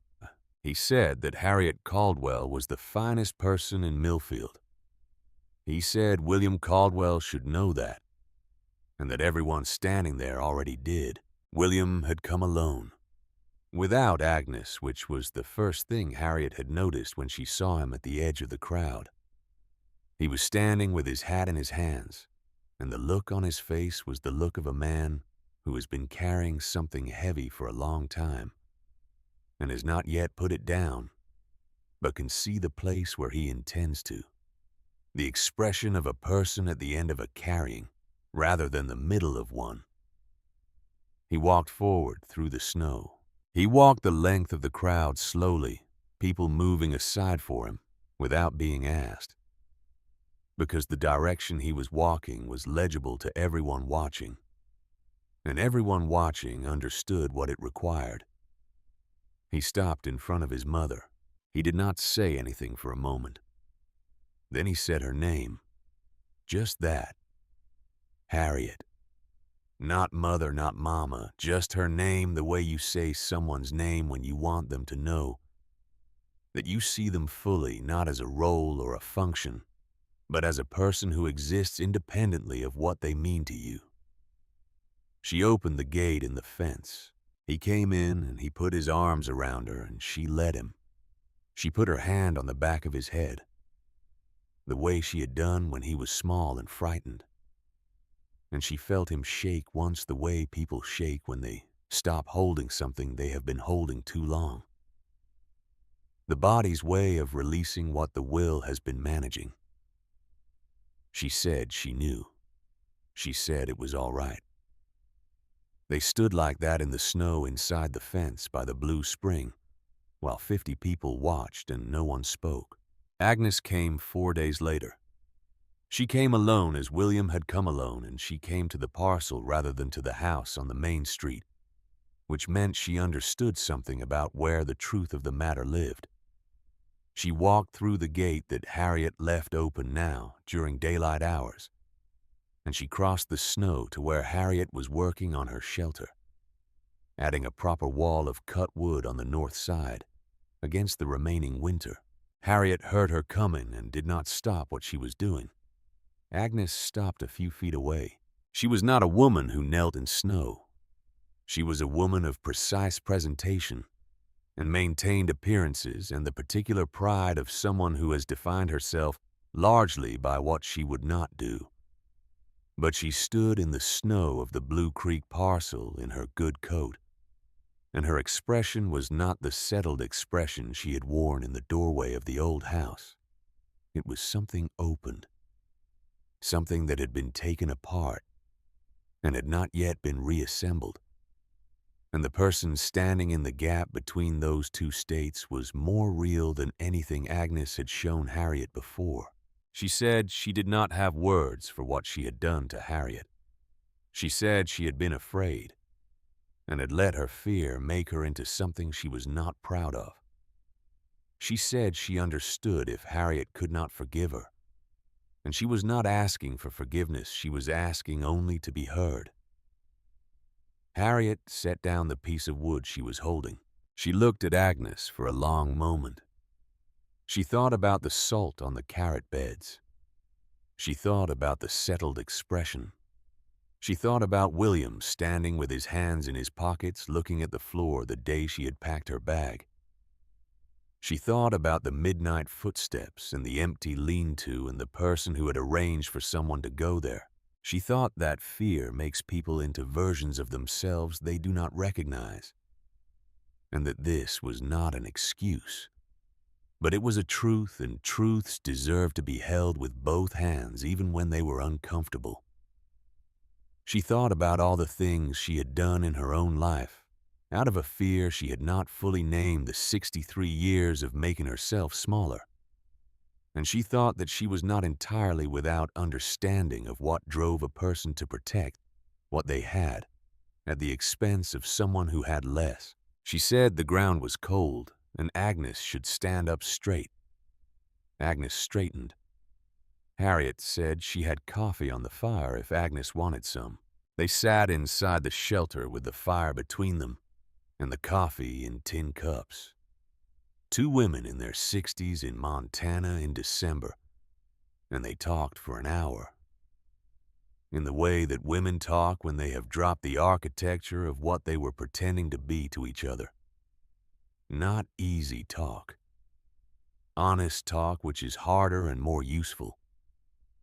Agnes talked about William, about what she had seen in him when they married, and what she had needed from him, and the way those two things had not always served him well, had sometimes, in fact, worked against the man she had originally wanted him to be. It was the kind of talking that cost something. Harriet listened the way she had always listened, fully, and without rushing toward the response, giving the words time to settle before she said anything in return. She did not offer absolution, because it was not hers to give. But she offered the cup and the fire and the hour, and Agnes took them. When Agnes left, something had been set down between them. Not resolved, not mended whole, but set down in the way that things need to be set down before any real work of repair can begin. The work would take time. Harriet was patient with time, the winter moved through its remaining weeks with the specific patience of Montana winters, which do not hurry towards spring, but arrive there eventually in their own time. Harriet worked through all of it. She reinforced the shelter with the help of Joseph Brennan and two other men from the main street who came one Saturday in January with tools and lumber and spent the day building her something more solid. Without being asked, appearing at the gate in the morning with their tools over their shoulders and asking only which wall she wanted started first. She accepted the help the way she had accepted it from the 7 women who built the fence, as a participant rather than a recipient, working alongside them and feeding them from her stores at noon. The soup she made from her stored carrots and cabbage was by now something of a legend in Millfield, and the men ate it with the respect it deserved. By February, the shelter had a proper floor and 2 real walls and a stove that Joseph had carried out on a sled from his own barn, and it was still small, but it was warm and dry, and it was hers. and she had built most of it with her own hands, or with the hands of people who had chosen to help her, which was the only kind of building that meant anything. She planted again in February in the shelter's south-facing window. Seedlings started in tin cans lined up along the sill where the winter light came through. The tomatoes went in first because they needed the longest head start. Then the peppers she had ordered from a seed catalog in January, a small extravagance she had allowed herself because next year's harvest would be larger than this year's, and she intended to be ready for it. Then the early lettuces that could go into the ground almost as soon as the snow came off the soil. Victor Harlow had the fencing ordinance repealed at the January council meeting. He did it without fanfare and without explanation beyond the brief parliamentary language required. He also, at the same meeting, proposed the construction of a shared water access point on the Blue Creek parcel, a public well with a proper pump to serve the eastern quarter of Millfield, which had always had the worst water quality in town. He proposed that the county would compensate Harriet Caldwell for the easement at a fair rate, which he proposed should be determined by an assessor from Bozeman, rather than by the Millfield Council. And this was done, and it was fair. The council passed it without objection. There was not much appetite for objection to anything Victor Harlow proposed in January of 1890, given what he had said in the snow outside Harriet Caldwell's fence. She accepted the arrangement. She had one condition. She wanted the well named. The county assessor, who had not expected this, asked what name she had in mind. She said George's Well. He wrote it down. The well was built in March when the ground softened enough to dig a community project that brought more people to the Blue Creek parcel in a 2-week period than had been there in the previous 18 years combined.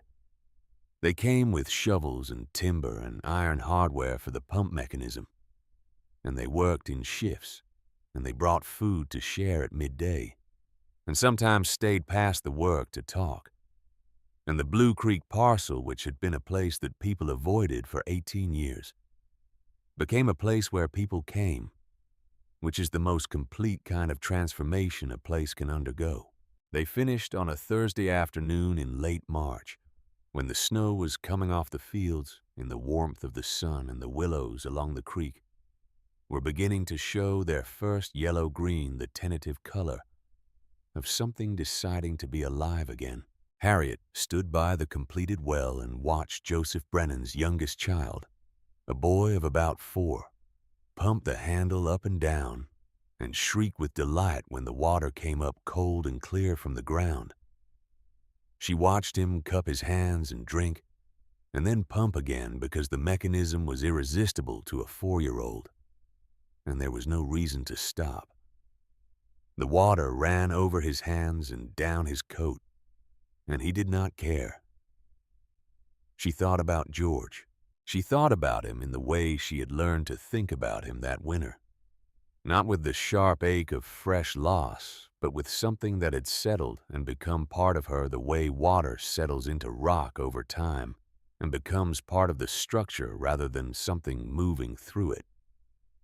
He was in everything she had made here, in the fence, and the planted rows in the root cellar, and the walls that Joseph Brennan had helped her build, and the well that now bore his name. She had not built any of it to honor him. She had built it because there was work to do and she was the one to do it. But he was in it anyway because 38 years of a life together means that the person is in how you think and how you work and what you choose to do when no one would blame you for choosing differently. She thought he would have liked the well. He would have been interested in the pump mechanism, would have wanted to understand how it worked, would have asked Joseph Brennan technical questions that would have led to a conversation that went on longer than anyone planned.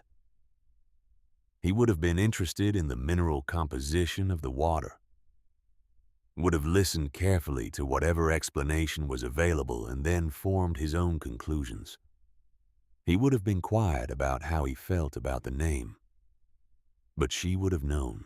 Spring came to Millfield at its own pace. The fields thawed and the roads came back from mud to dry ground, and the air lost the particular weight of cold that had defined every day since October. Harriet planted the seedlings from the tin cans, when the nights stayed above freezing, setting them out in the prepared rows, with the care of someone handling something both fragile and valuable. She expanded the planted area, adding 2 new rows to the east where she had not planted before breaking ground that had been unworked since she arrived, turning it with the spade that had been her primary tool since September, and that she had come to think of as an extension of her own hands. She was not alone when she worked. This was the change that she had not expected and could not have predicted from the starting point of September, when she had been a woman with $1 and a piece of difficult ground, and the particular stubbornness of someone who has decided that the only acceptable direction is forward. She had expected to work alone.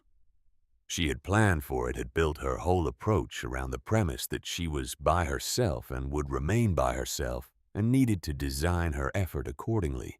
But people came, not always, and not all of them, but regularly and sincerely drawn by the well and by the fence that had become a landmark, and by the story that Millfield kept telling itself about that winter, and the woman who had pushed a cart through the blizzard. They came to the Blue Creek parcel the way people come to places that have acquired meaning not just because of what the place is, but because of what happened there, and what it says about who they are collectively. A community needs these places, Harriet had come to think. Needs a location where the story of itself is stored. Dorothea came every Tuesday and Friday as she always had, but stayed longer now. She had taken to bringing a small stool so that she could sit by the spring and rest her arthritis while keeping Harriet company, which she did without apparent effort, because Dorothea's company required nothing of the other person except the willingness to share a space. Clara Harlow, who had recovered from her fever in the days after the storm, came with her father on Saturday mornings when Victor brought food for the Brennan family, as part of a quiet, ongoing arrangement he had established in January. The girl would stand by the spring and look at the water with that same direct attention she had given everything, and sometimes she would ask Harriet questions about the plants, or the spring, or the fence, or any of the dozen things she had noticed and filed away and wanted to understand better. Harriet answered them with the same care she had given every question every child had ever asked her, which was the care of someone who understands that the question matters as much as the answer. William came every other week, sometimes with Agnes and sometimes without. The visits were not comfortable yet, and perhaps they would not be for a long time, but they were honest, which was something Harriet valued more than comfort. He helped with physical work when he came, carrying and digging and repairing, bringing himself to the tasks, with a willingness that she recognized as the thing he had always had, but had allowed to be managed away from him over 11 years of accommodation to a stronger will. She said nothing about it. She just handed him the spade. He seemed to know what to do with it. On a morning in late April, with the first real warmth of the year sitting on the Blue Creek parcel, like a promise that was finally going to be kept, Harriet went out early before anyone else came and sat on the flat rock at the edge of the spring. It was a rock she had come to think of as hers, worn smooth on the top surface, the right height for sitting position so that you faced east and could see the mountains coming clear as the sun came up behind them. She had come to this rock many times through the winter, when the days were short and the work was hard, and the question of what she was doing here and whether it was going to amount to anything required a specific and quiet answer. She had come here in the first cold week of October, when she was not certain she had made the right choice, and had sat with that uncertainty until it became something she could work with, rather than something she needed to resolve. She She had sat here in November when the first carrot told her something about the water she had not expected to learn. She had sat here in January when the shelter had its new walls, and the well project was just beginning, and the future for the first time felt like a specific place, rather than an abstraction. She sat here now in April. The water of the spring was doing what it did every morning, moving up from wherever underground it came from and collecting in the basin and flowing away south. Blue and clear and cold in a way that had nothing to do with the season, and everything to do with what was below the ground, and had always been below it long before anyone arrived to notice it, or assign it a value, or tell stories about it. She looked at it for a while. She thought about the dollar she had put on Ellsworth Gibbs' desk. She thought about Agnes in the doorway. She thought about the road through the blizzard, the cart handles in her hands, the wind against her chest, the particular quality of the cold in the deepest part of that night when she was alone between houses and the storm was at its worst. And she had kept moving anyway because the alternative was to stop. She thought about Victor's face in the kitchen doorway and Clara with her rabbit, and the sound of 50 people standing in the snow outside a fence that 7 women had built. She thought about George. She said to the spring and the morning and whatever was listening in the way that things listen when they are old and permanent and not given to answering but perhaps given to hearing. She said she had made something of this land. She said she really had. Then she heard voices coming down the road. Dorothea's voice and another one younger, which she placed after a moment as Clara's the girl apparently accompanying Dorothea this Tuesday morning the way she had taken to doing since the thaw began. She heard the gate opening and the sound of boots on the path she had worn between the gate and the spring over the past 8 months. She did not get up from the rock. She sat and waited for them to reach her, looking at the mountains going from shadow to gold as the sun came up behind them, and at the spring moving in its quiet and permanent way below her, and at the rows of new growth catching the early light along the east side of the fence, the bright, specific green of things that are alive and intend to keep being so. She heard Clara ask Dorothea about the flat rock and about the woman sitting on it. She heard Dorothea say it was Harriet's rock. She said Harriet had been sitting on it since September, and at this point it was as much hers as anything else on this land. Clara seemed satisfied with this.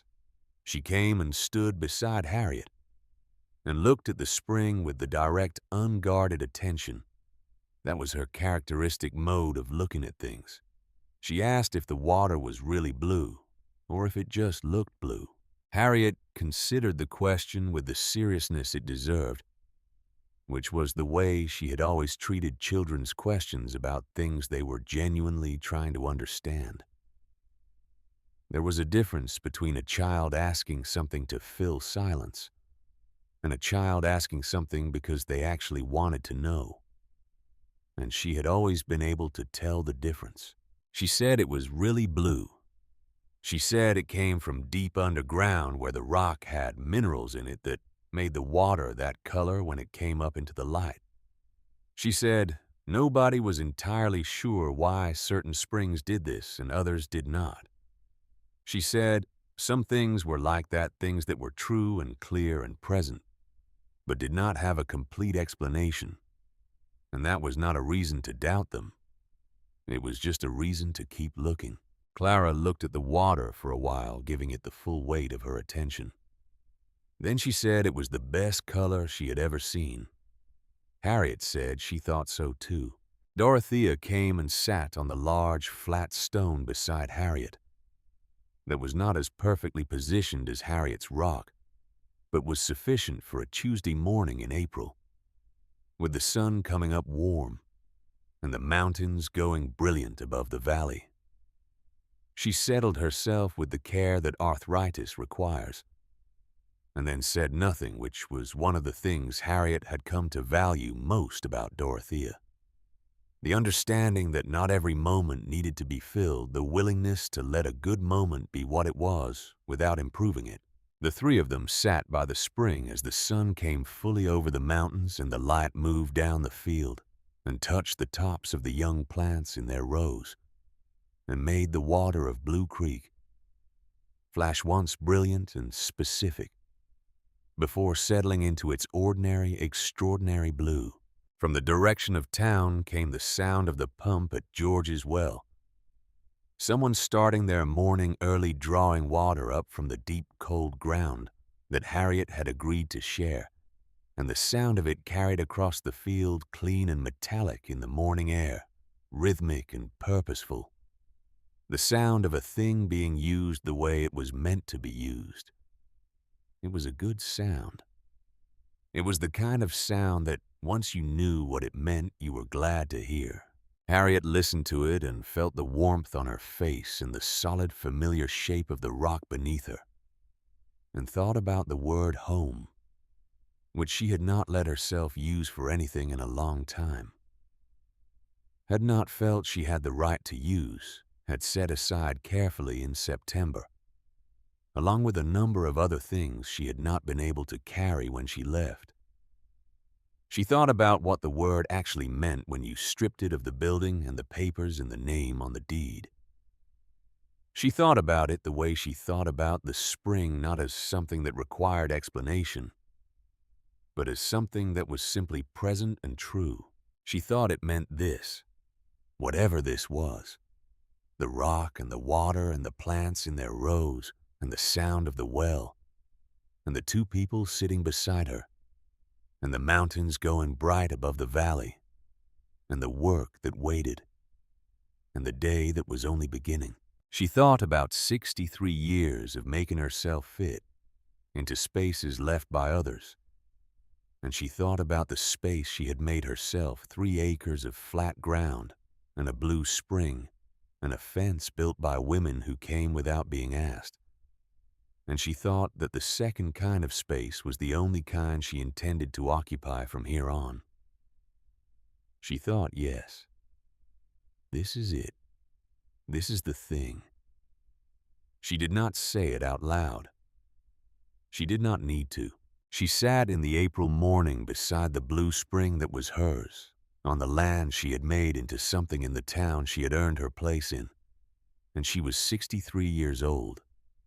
And her back ached from 8 months of work, and her hands were rough from the same, and the tin box on the shelf in her shelter had money in it that she had made from the ground with her own effort, and the well across the field bore the name of the man she had loved for 38 years, and the child beside her was asking about the color of water with the seriousness that questions deserve.